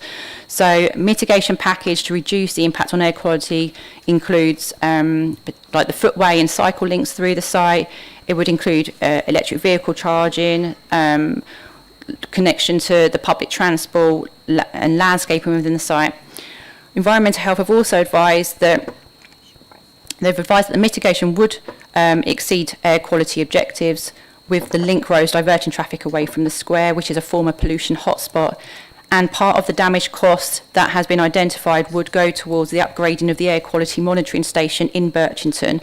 So that's a contribution of £80,000, which would be included within the legal agreement to ensure the replacement of the monitoring station within the centre of Birchington. Subject to safeguarding conditions requiring the submission of travel plans, emissions mitigation statement for each phase, a construction management plan and the securing of the 80,000, the impact on air quality is considered to be acceptable.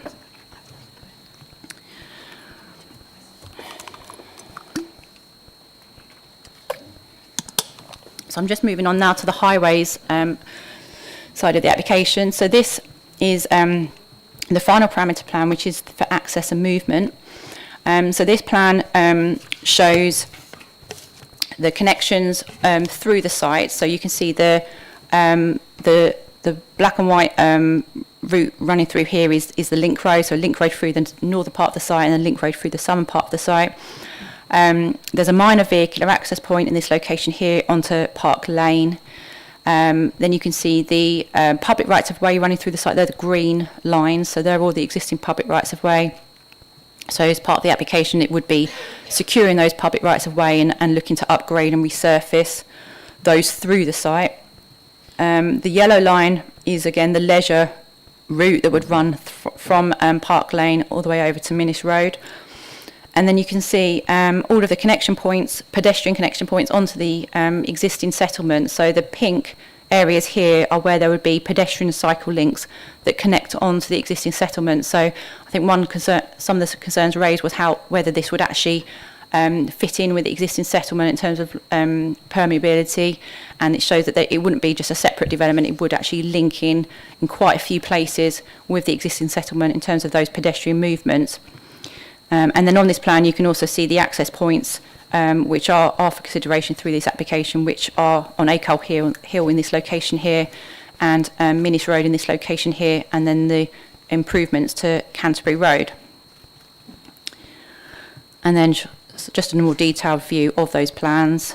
So that's the northern side, and then that's the southern side. So this plan shows the highway works to be provided within the site itself.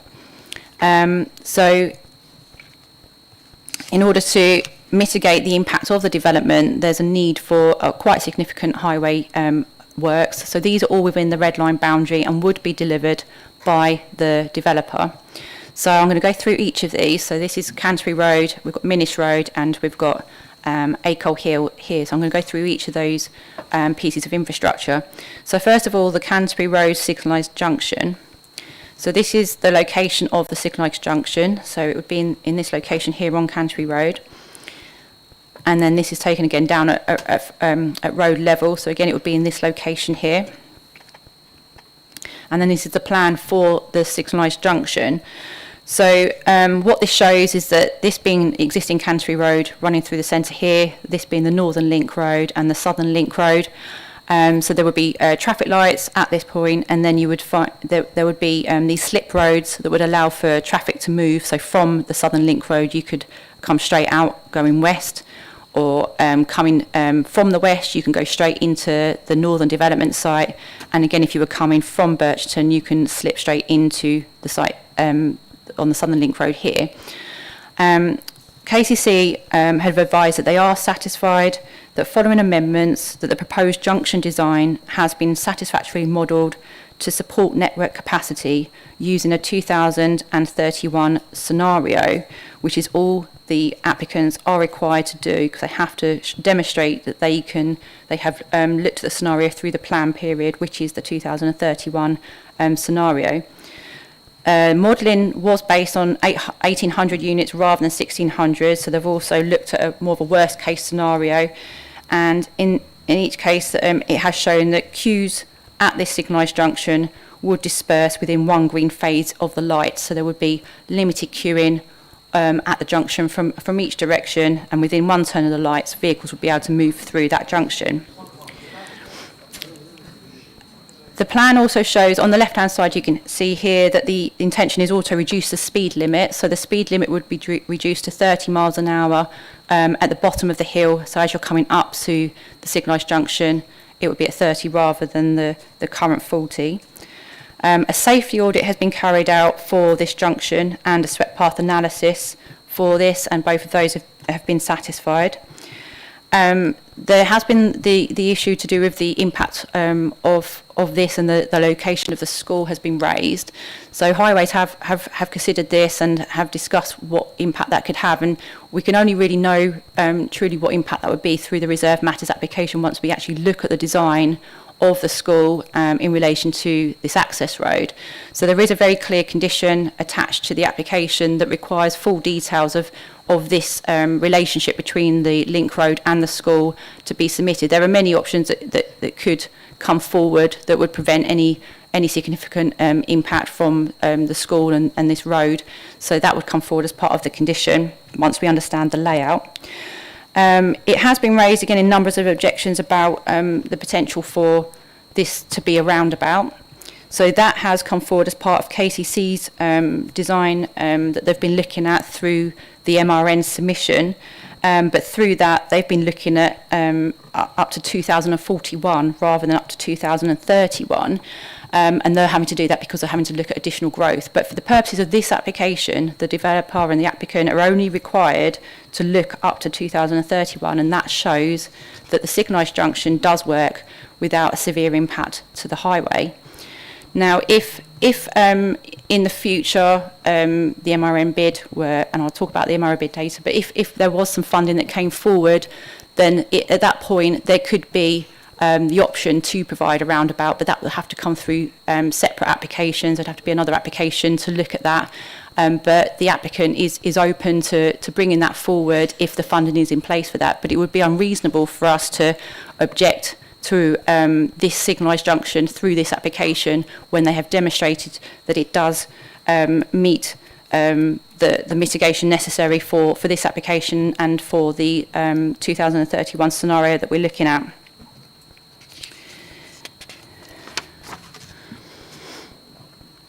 So then moving on to the Minnis Road access point, so that's in this location here.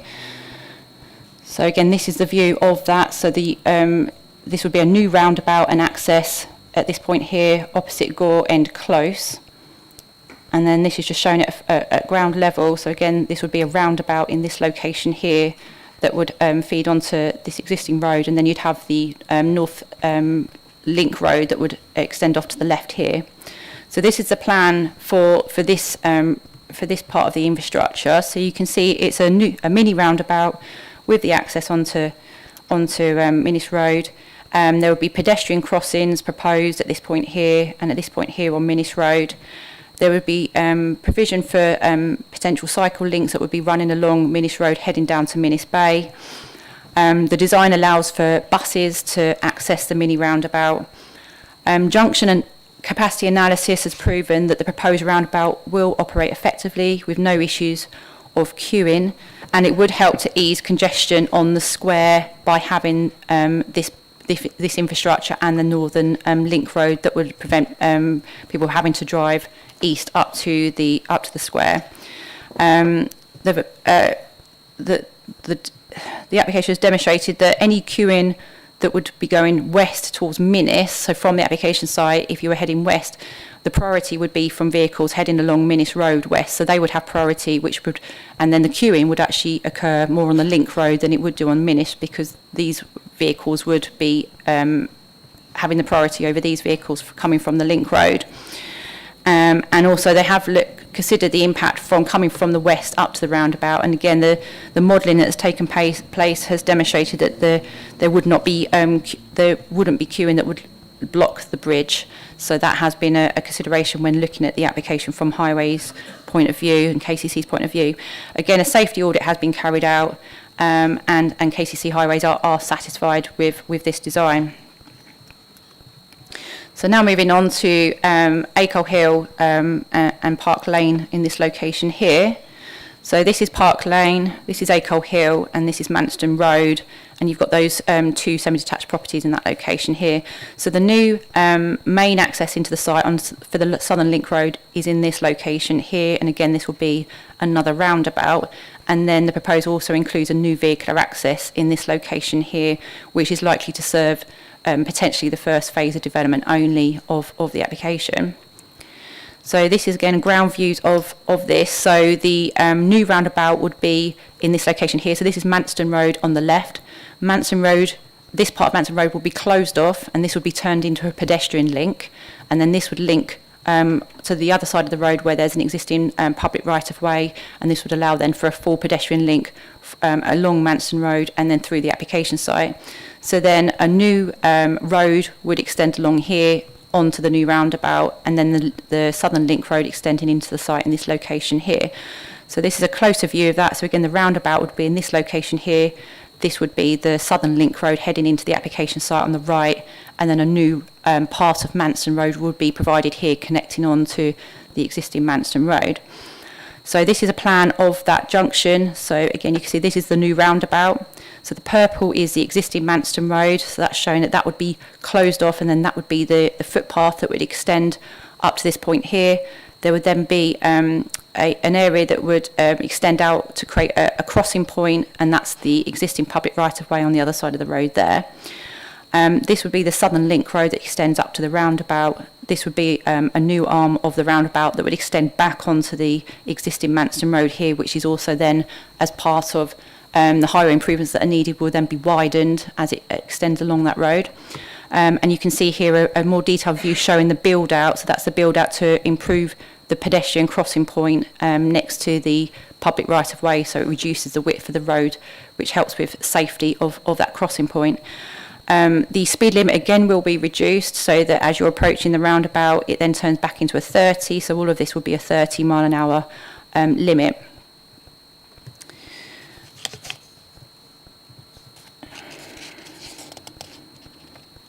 And again, in terms of the design, it can accommodate buses and HGVs. And again, a safety audit of this has been carried out. So then further up is the new access onto Park Lane. So that's in this location here. So that would be a new vehicular access, which, as I said initially, could serve the first phase of development, but in the future will just act as a secondary access point into the development. And then this is the location. So the new access point would be roughly in this location here.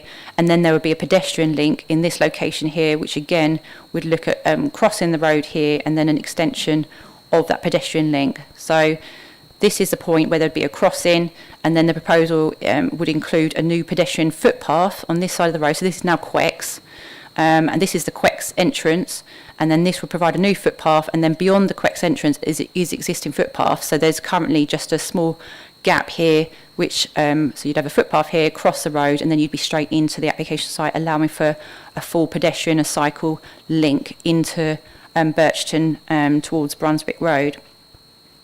So this is just that plan showing that. So this is the access point in this location here, the new access onto Park Lane. This is the pedestrian link. This is the build out. So again, reducing the width of the road to improve pedestrian safety at that crossing point. And then this is the new footpath that would run to the front of Quex, allowing for that full pedestrian connection. And again, just some more detailed views showing those build outs and how they would work. So they would project forward, but there would be cycle paths running behind them, so you could achieve cycle links as whilst also achieving the pedestrian crossing safety.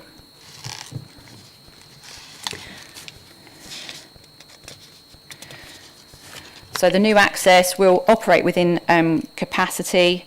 There is a condition saying that no further development within the site could be accessed from this. So whilst it could serve potentially the first phase of development, which would be approximately 112 houses, it couldn't serve anything more than that unless the Southern Link Road is in place. So the condition preventing that is added. And in terms of visibility space, 194 metres to the north is achieved and 243 metres to the south. And again, a safety audit for this has been carried out. And then The other impact is potentially on St Nicholas roundabout. So the application site is in this location here on the right-hand side of this slide, and then St Nicholas roundabout is on the left of this slide. KCC Highways have advised that the roundabout is operating at or close to capacity, so mitigation is needed for any additional vehicle movements onto that roundabout, and obviously there will be additional vehicle movements from this application, so mitigation is required. So this is the design of the current roundabout, and this is KCC's design for St Nicholas's roundabout and for improvement works to the roundabout. So they're looking at provision of additional entry arms onto the roundabout, which would enable 3 lanes as you come up to the roundabout. Again, 3 lanes here, which would help to ease congestion. And so what is sought through this application is a financial contribution that would go towards KCC, and KCC would deliver these improvement works. So there's a number of application sites that would impact upon this roundabout. So again, we've had to look at the proportionate contribution from each development. For Birchington, it's been identified as potentially a 68% of the contribution needs to be provided by them for this mitigation, which equates to £1,480,150. So subject to this, the harm on the roundabout is considered to be mitigated.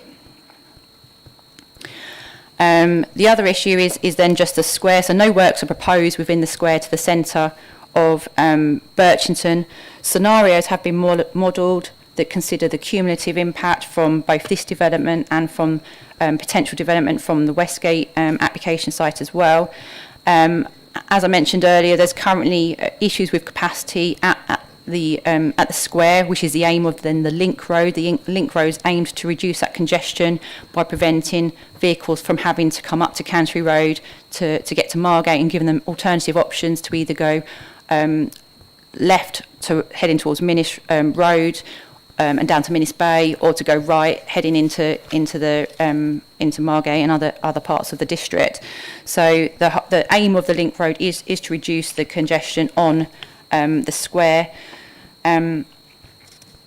So negotiations taking place as to at what point the link roads need to be delivered in order to make sure that the impact on the square isn't going to be severe. So KCC have advised that they're satisfied that the modelling provided that there wouldn't be a severe impact on the highway network at the square and at Park Lane if the southern link road is provided prior to 450 dwellings, and following which the link road and roundabout onto Park Lane and Acre Hill would also be provided. And similarly, the northern link road has been looked at, and it's been agreed that at the point of 372 dwellings, so that would be the northern parcel of land is for approximately 997 dwellings, so approximately a third of the northern development could be developed, and by which point the northern link road would need to have been provided through the site.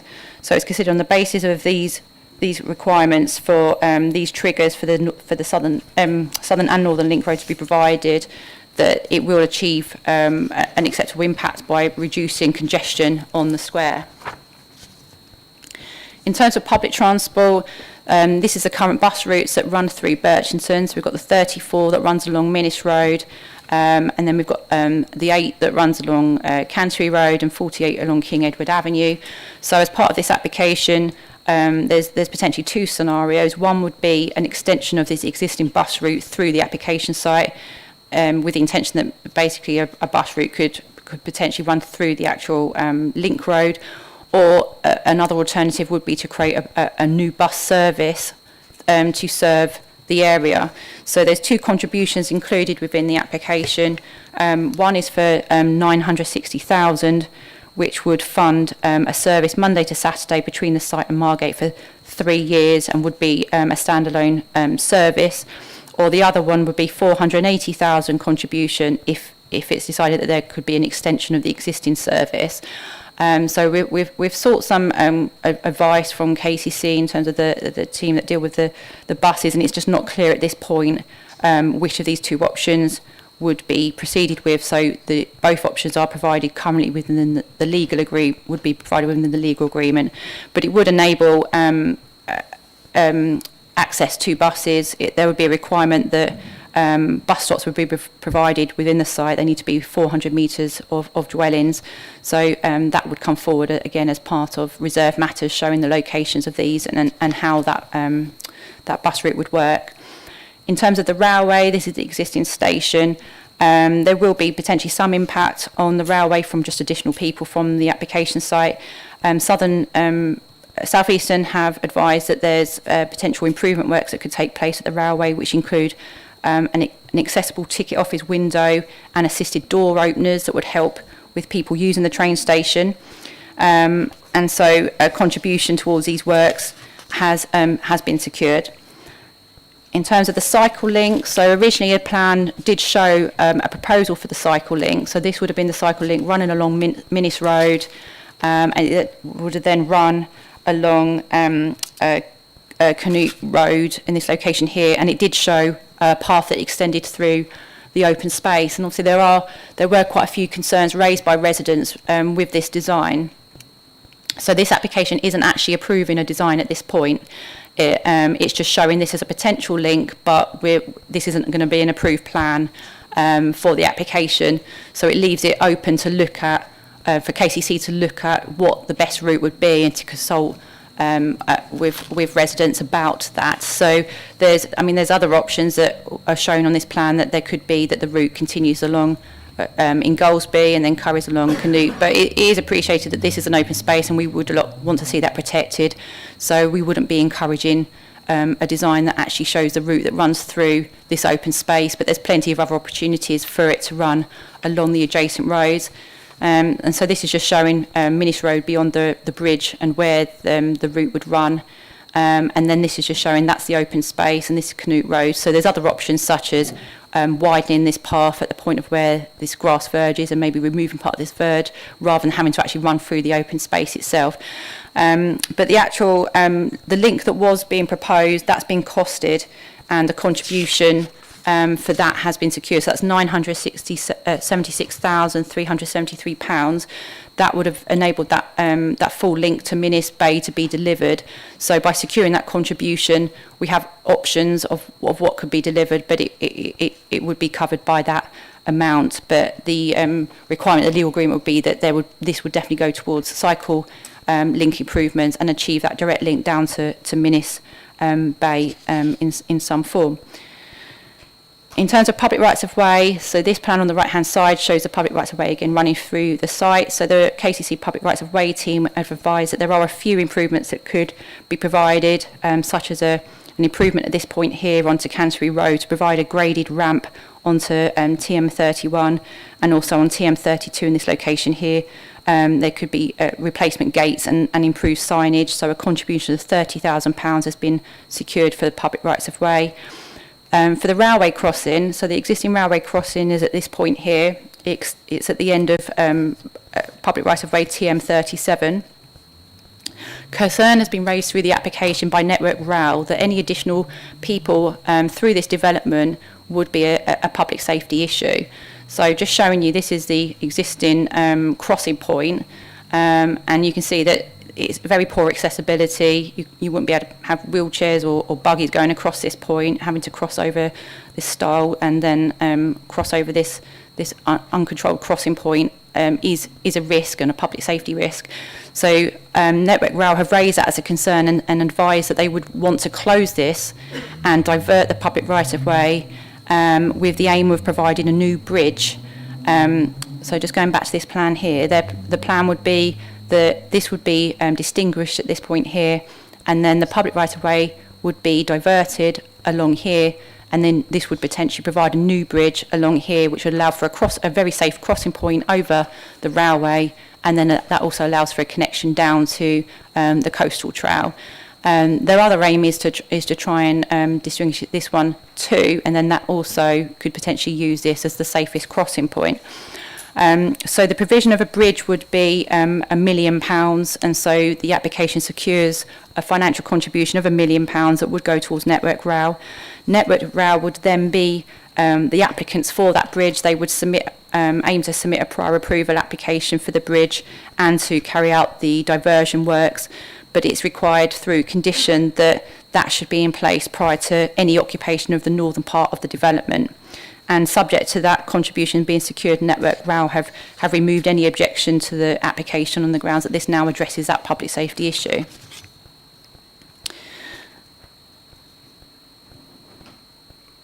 And so finally, just for me to talk about the last part of the highways section, so just to make members aware about the general background to the strategy, and just to talk about the MRN bid as well.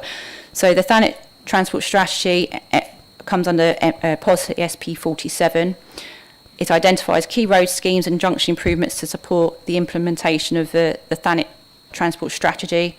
The policy also requires development on strategic housing sites to make a proportionate contribution to the provision of key infrastructure. And the strategy sets out the current issues with the existing transport network and the improvements needed to increase capacity and bring relief to the network. The square currently halts traffic and creates long delays, especially in the summer, and the housing from this application will impact on the square, and therefore mitigation is needed in the form of the North Thanet link. So just to show you here, so the North Thanet link is on the plan on the bottom of this slide. So everything in red, that's all forms part of the North Thanet link. So this has got the southern link road that goes through the southern part of the land. It's got the road widening that would run along Manston Road. The proposal was then for a new roundabout on Manston Road with Shottendane, then widening of Shottendane Road up to the traffic lights. The proposal would also, or the strategy also includes the Columbus Avenue link through the business park. So the top plan shows the inner circuit improvement strategy, which is a wider strategy for transport in the area, and then the North Thanet link is a smaller part of this, and it's this link that KCC have applied for grant funding for through the MRN bid.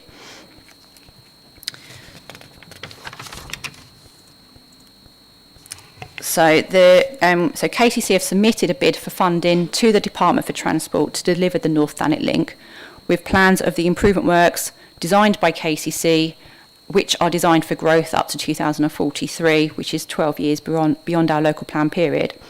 The scheme, when last calculated, was expected to cost approximately 69 million, and it's expected that the scheme will be funded through the grant funding, if secured, and through Section 106 contributions from strategic housing sites.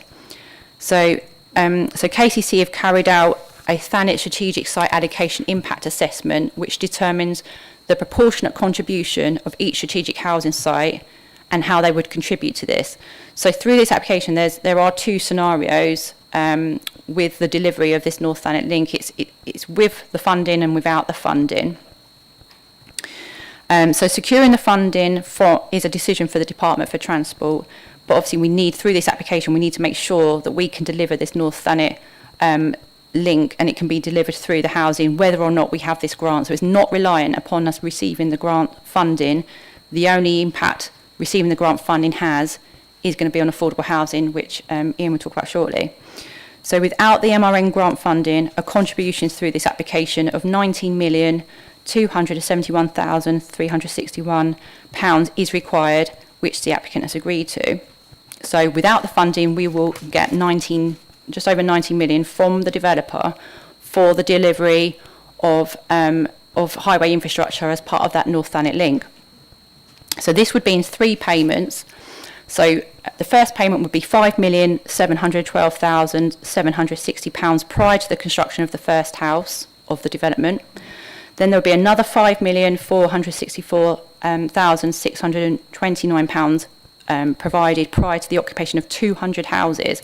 So by 200 houses, we would have £11,177,000.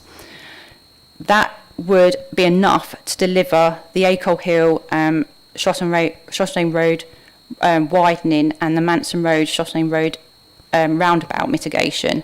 So just to show you what those are, so this is Manston Road running on the left here. This road runs down to Acol, and this is Shottendane Road here. So this is the proposed plan. So this is KCC's design for this junction. So this was Chaussee Road here, so it would instead extend round those existing businesses that are on that junction, where it's quite a tricky junction there.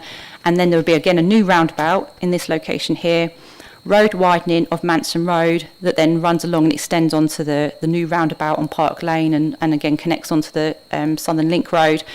Then the road that extends down to Acol would be closed off because of that becoming rat running through that village, so that would be closed off. And then this would be the junction that these junctions would head down towards the new route down to the business park as well. So the money that would be secured from this application by 200 houses would be enough for KCC to deliver this off-site highway mitigation infrastructure scheme. And this is quite essential for that to come forward, because this junction is quite a tricky junction and we need to make sure that we have that mitigation in place to mitigate the development. So that would ensure that would be delivered. And then the final payment would be at 800 houses. So the final payment of £8,093,972 would be at the first occupation of 800 houses. So by 800 houses, we would have the 19 million for delivering off-site highway infrastructure, which that final payment would go towards the link down to the business park. Alternatively, if we do secure the grant funding through the MRN, then the MRN funding will provide the majority of the works, these highway works, where they'll fund that. So a much smaller payment is required from the developer. So in that instance, the contribution required from the developer would be £712,760, and that's all they would have to provide.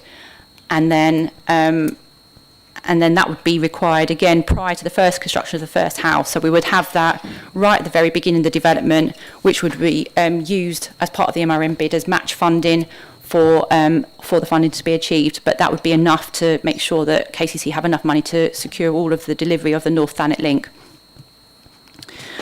So in either scenario, with or without the MRN funding, the application offers the necessary funding to secure the delivery of major highway improvement works of the North Thanet link, which are needed to mitigate the impact of this development on the highway network. So just finally, I'm just going to talk quickly about phasing. So an indicative phasing plan has been submitted with the application. So again, it's not a final phasing plan. There would be a condition requiring full details of phasing to come in, but this indicates how it's likely to come forward. So it's likely that the southern part of the development would come forward first, with the northern part coming forward later. This area on the right-hand side is the area that's in a different ownership. So this is owned by Places for People, and then the rest of it is owned by Ptarmigan. So this would have the access point potentially coming into this and potentially delivering the earlier phase.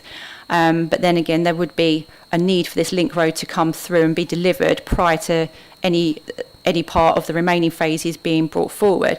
So just in terms of just to quickly set out what the phase would be. So this is on page 105 of the report. It provides a timeline for all of the transport infrastructure that's being provided.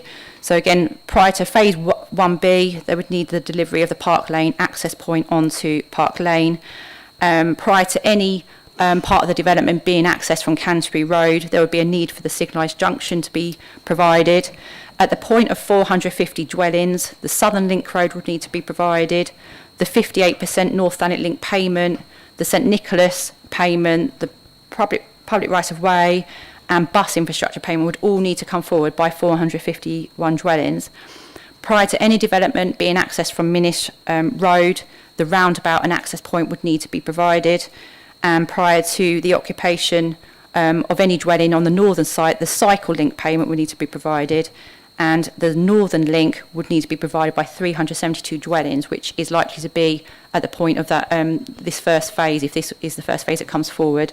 Following this full link would need to be provided.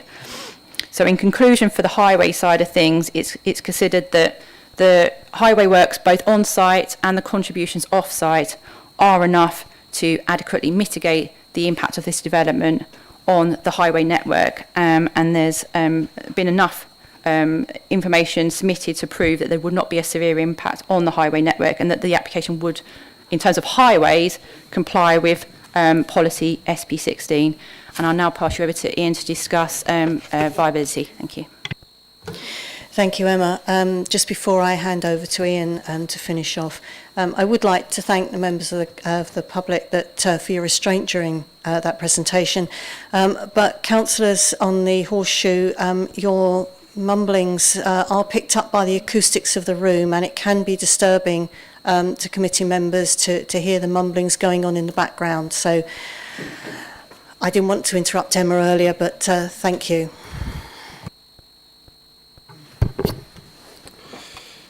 Thank you, Chair. I'll just cast my screen.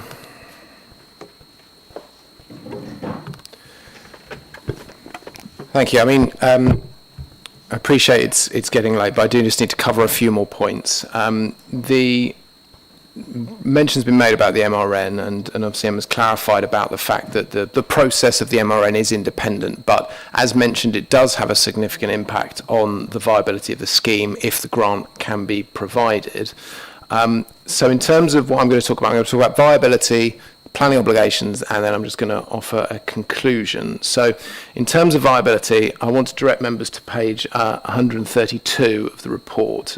What that details is the viability discussions on this site, which have been going on for over 2.5 years. The annexes 5, 6 and 7 that you can see on the screen cover the reports from the council's appointed viability consultants. That's Dixon Cell Partnership, who did the full plan viability for the local plan, as well as the final submission by the applicant, which is in the centre, which is by CBRE. So the important policy context here with regards to affordable housing, and members have already heard about what's been offered, is about policy SP23, which has been mentioned. So members will know very well from all of our discussions over the past 5 years, if not more, that if it's been demonstrated that a development is unviable, if it has to provide 30%, then the policy clearly states that less could be provided if it can be demonstrated. So in terms of the methodology and how that is looked at, as a just general reminder, the development's viable if the gross development value of the site, so all the sales from the development, exceed the cost of building the development, and also with a financial incentive to develop the site as well. That has to be combined with those development costs. The applicant has taken a residual profit approach to the viability. So what that does is it takes the GDV, it minuses all the development costs, and it takes away a benchmark land value, which I'll talk about in a little bit, and that leaves a figure to work out the profit. So that profit is taken as a percentage of the gross development value. As I mentioned, this work has been going on for a number of years. It has included not only viability consultants, but also cost consultants as well. So QSs have been involved because of the significant amount of infrastructure, utility infrastructure as well, that takes place. So at the bottom of page 133, it outlines a series of agreements that have been made to inputs into the viability process. So specifically talking about the gross development value, so that total from sales, so that amount was agreed between the council's consultants and the applicant following negotiation. The value of the affordable provision as part of that has also been agreed as a blended percentage of open market units. So that's taking account of the percentage of affordable rent, first homes and shared ownership units at the percentages required by policy. The build costs have been agreed using the Building Cost Information Service, BCIS. So that was upgraded in 2023, and in the Dixon Cell report from January 2024, it looked at the changes that had occurred since that agreement as well. As well as that, infrastructure costs, so highways, utilities, landscaping, has also been agreed, and that's similarly been upgraded to take account of the changing costs at 60.7 million. So in terms of the benchmark land value, so again, another reminder, that looks at the existing use value of the site, which is agricultural land, and it adds a premium to provide the incentive for a landowner to sell, and that has to reflect the specifics of the site. So this is, it's written out in government guidance, this is what we have to do and have to look at. That agreement that amount is 19.36 million, so that is 100,000 per acre or 250,000 per hectare. That is the standard benchmark land value that has been agreed on multiple sites, which was the agreement that was ratified by the inspector at the Shotton Down Road appeal in terms of an acceptable benchmark land value when a site is allocated on farmland. So allocate for housing on farmland. Now, taking all these things into account, there are some conflicts between consultants, which is looked at in the report. Specifically, this relates to the interest rates on the cost of borrowing, which has been set by the applicant at 8% rather than 6%. The report goes into the details of why we do consider that the 8% on that is acceptable. But for brevity, as I say, it's in the report, and we could talk about it more tomorrow as needed. In terms of a policy compliance scheme, so providing 30% affordable housing on site and all of the contributions and all of the infrastructure on site, that would show using the residual residual profit methodology, that provides 2.35% profit on GDV. Now, the National Planning Policy Practice Guidance, states that the expectation should be that profit is 15 to 20% of GDV profit. The Thanet District Council view, which we've taken on pretty much every single site that you've ever seen, members, is that profit should be 17.5%, and that is the percentage that went to the public inquiry on Shotton Down Road, which was found to be sound. So therefore, it has clearly been demonstrated that providing 30% affordable housing on this site and all the contributions as detailed would not be affordable, the site would not be viable, and therefore the test in policy SP23 is met. So therefore, what the applicant has done in collaboration with our consultants is look at a series of scenarios about what could be provided to achieve an acceptable amount of developer profit as part of the government guidance. So that scenario that's outlined in the viability assessment provides a profit of 17.43% on GDV, and that's with 15% on-site affordable housing. Now, in terms of the viability assessment, as already mentioned by Emma, there is a big element of the MRN here and what that would do to viability. So that has been factored into the viability assessment as well. And because the MRN would pay for 2 junctions, the Southern Link Road, and take account of some of the other off-site contributions, it would only actually require the match funding, as mentioned, of 5.7 million. Now, what that would do is it would create a scenario where 22.5% affordable housing could be provided on site. Now, so there are 2 scenarios depending on what goes on, and that's been written into the heads of terms. Depending on what happens will depend on the amount of affordable housing that could come forward. Now, it's acknowledged when looking at the viability assessments that we're talking about development that comes forward over a significant number of years, and therefore things can change, and therefore in these situations we do consider it appropriate to have a review mechanism.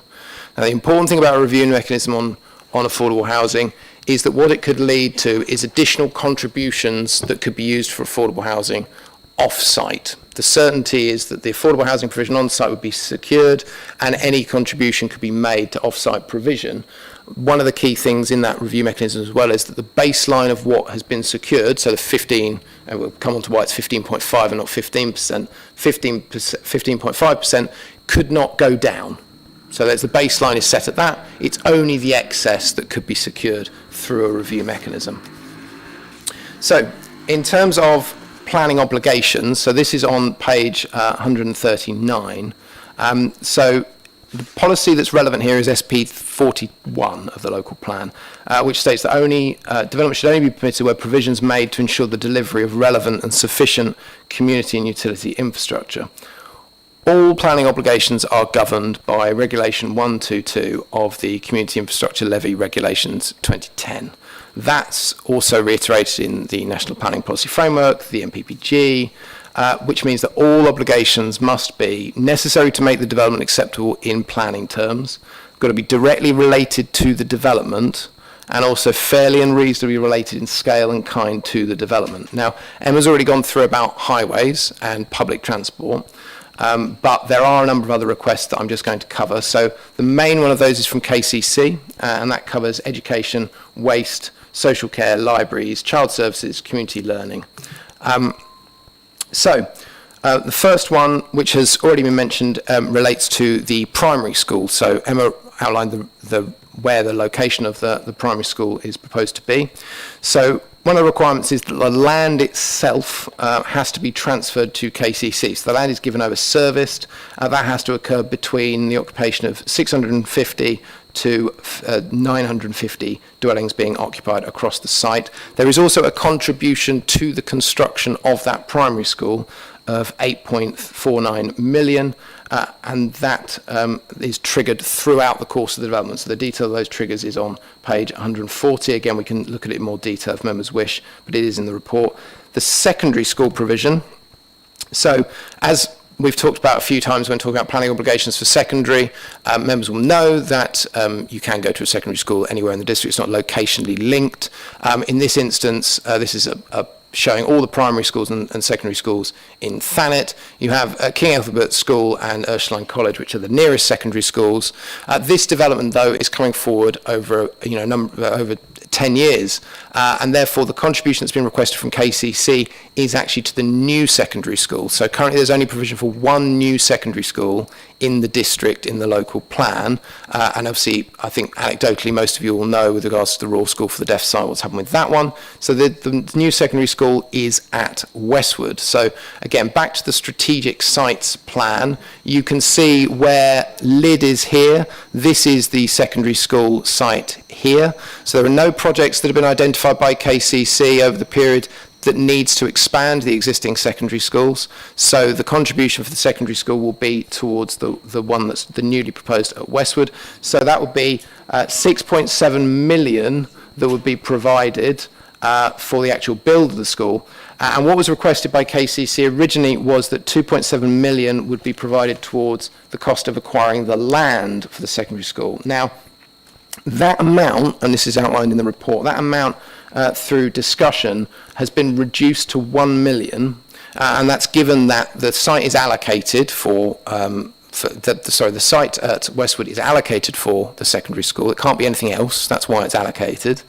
And therefore the contribution has been reduced to provide the additional affordable housing, which is that 0.5%. So that 0.5%, why it's gone from 15 to 15.5 or 22.5 to 23% in the other scenario with the MRN funding. So that is what that provision is. And again, that's outlined in the report on page 151. So in terms of special educational needs provision, there's a contribution of 671,000. That has to be provided, 100% that has to be provided by the occupation of 800 units. That's to serve only Thanet. The other contributions KCC have been agreed.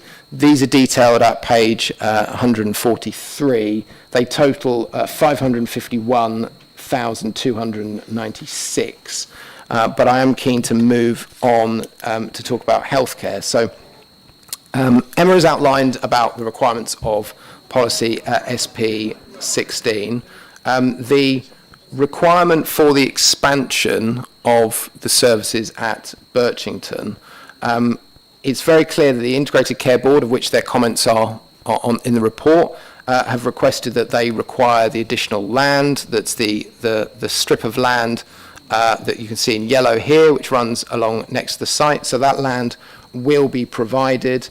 So that land's provided prior to the occupation of 800 units at the latest stage.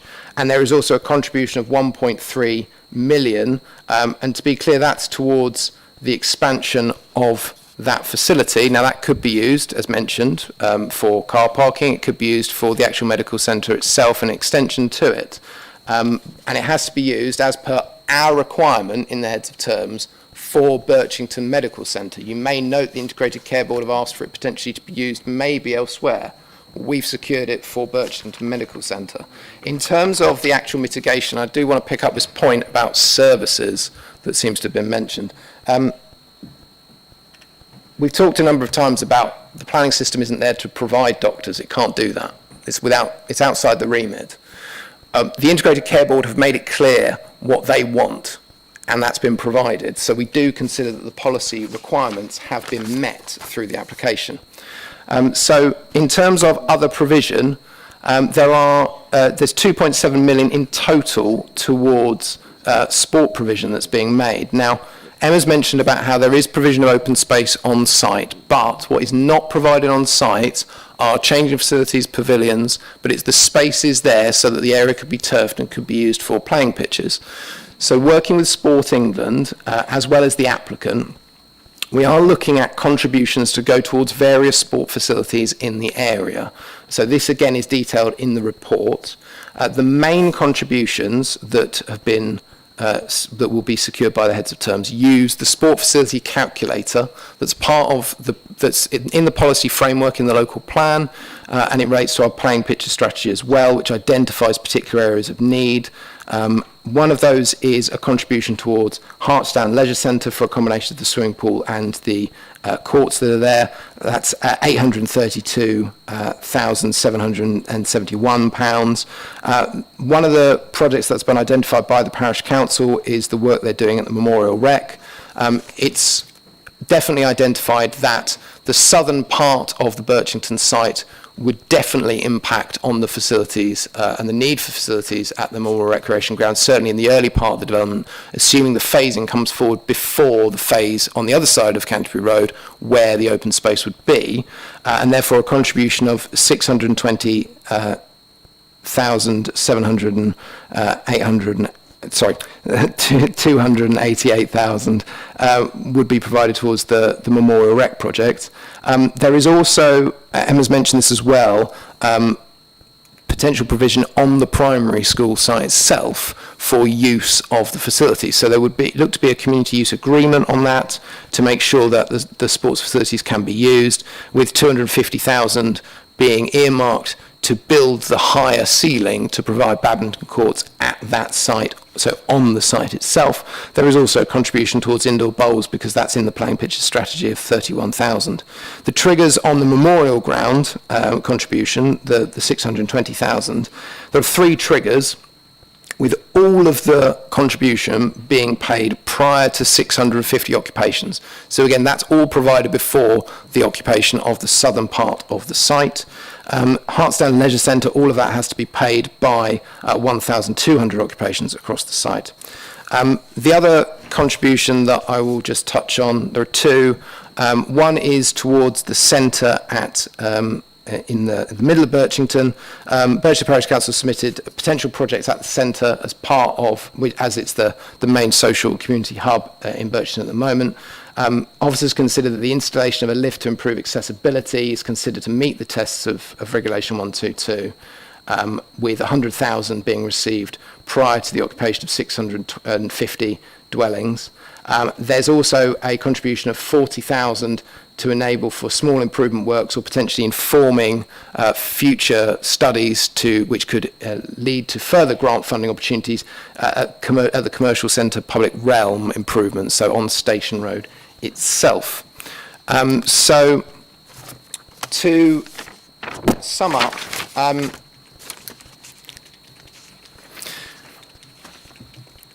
it's already been mentioned that the vast majority of this site is allocated in the local plan. That allocation was found sound through the examination, and therefore the policy itself has substantial weight. Therefore, in terms of that allocation, as I've said before, members, it's about how it comes forward, not whether or not it comes forward. That decision to allocate the majority of the site and the loss of the countryside and agricultural land that has come from it has been made. It can't be changed by the planning committee. Officers have worked through all the policy criteria under SP16, as well as the local plan, working in detail with KCC Highways and different consultees to put the application in front of members. Through the allocation, the application does bring significant highway benefits, the provision of the northern and southern link roads, plus in most instances, if the MRN doesn't get agreed, 21 million towards the inner circuit and transport strategy. This is in accordance with the local plan and weighs demonstrably in favour of the development. Now, the parameters of the development, which have been talked about a number of times already, they would need to be accorded with in any reserve matters application, and those parameters meet the policy requirements in the local plan as well as the neighbourhood plan. We do consider that this would inform a high quality development over the next 10 years, with the detail being provided in future submissions. And members have had lots of outline applications that have come before them with reserved matters, and we've had to look back at what the parameters are on the outline, but it allows a significant degree of assessment at reserved matter stage. Now, in terms of mitigation, the report and the presentation has covered multiple measures that are in place to actually mitigate the potential harms of the development. So the conditions at Annex 1 cover the environmental impact on archaeology, contamination, utilities, highways, air quality, biodiversity, landscaping, noise, design, and living conditions. There are lots of conditions, you know, that is the case, but this is an incredibly large development and we need to make sure it's sufficiently mitigated. Emma's already mentioned, and the report outlines, that there is harm to the setting of the scheduled monument, and that has fundamentally informed the fact that the number of dwellings has been reduced by 50. In terms of other assessments, there has an assessment that's been carried out against the habitat regulations with the council survey data that Emma's mentioned with regards to golden plover, as well as work with Natural England, mean that we can conclude that there's no significant impact on designated sites or the protected species that are the qualifying features of those designated sites. But that is subject to the SAM's contribution, which you'll be familiar with, but also the series of conditions that Emma outlined. In terms of planning obligations, the applicant has demonstrated, which has been ratified by our consultants, that less than 30% affordable housing can be provided as part of this development, and this is in accordance with the precise wording of policy SP23. I remind members again, that process and the type of determination was rigorously tested through the public inquiry with regards to the Shottendane Road site. Officers do not put a recommendation to accept less than 30% affordable housing in front of members lightly. The overall package of obligations and when these are going to be provided would actually front load the mitigation and provide opportunities and justifiable contributions necessary to make the development acceptable, specifically highways, but also education, healthcare, social care, sport, etc. Emma has outlined, though, where the proposal deviates from the policy. So it is important that members do consider where the bounds of this site are going outside of that allocation. However, we have looked at that in terms of where the open space is, what has to be protected in terms of archaeology, and it is considered that there isn't a significant landscape visual impact to outweigh the benefits by virtue of pushing the boundary out as it does. The policy test here, we have a policy, but as mentioned, the delivery test policy under the MPPF does mean that any refusal has to significantly and demonstrably outweigh the benefits of providing development. We do consider that those benefits outweigh the harm, in this instance, resulting from the development in terms of the identified impact on heritage, as well as the additional loss of agricultural land and the landscape visual impact of that. Therefore, the recommendation is that members defer and delegate the application for approval, subject to an acceptable legal agreement within 12 months, covering the heads of terms, the conditions at Annex 1, and the adoption of the shadow HRA at Annex 4. Thank you, Chair. So that concludes the presentations for this application. The formal moving and seconding of the motion will be made before we move on to the debate of this item tomorrow night. Before I formally adjourn this meeting, I would like to ask committee members to take the opportunity between now and tomorrow night to consider the information they've been provided with and the questions they would like to ask officers during tomorrow's debate. There are a number of elements to this application that members will want to debate, and that individually we may have questions on more than one of those elements. In order to make it easier for everyone to follow the debate and to give the greatest opportunity for participation and reduce repetition, I will be asking members if we can cover one issue at a time rather than asking multiple questions on separate issues before moving on. My checklist for issues to be covered will start with the list near the top of page 49 of the officer report. That will not preclude other questions or other issues. I appreciate and will take into account that there may be some overlap between issues, and you will get the opportunity to ask questions on as many issues as you need to. Please try and take that into consideration as you prepare your comments and questions. And now, many of you present in the gallery will be aware from responses to emails that members of this committee cannot discuss this application with you outside of this meeting. That requirement continues during this adjournment, and on that basis, in order to help facilitate that, I will ask the public and non-committee members to leave these chambers first. And with that, this meeting is now formally adjourned and will be reconvened tomorrow night at 7 p.m. here in this chamber. Thank you.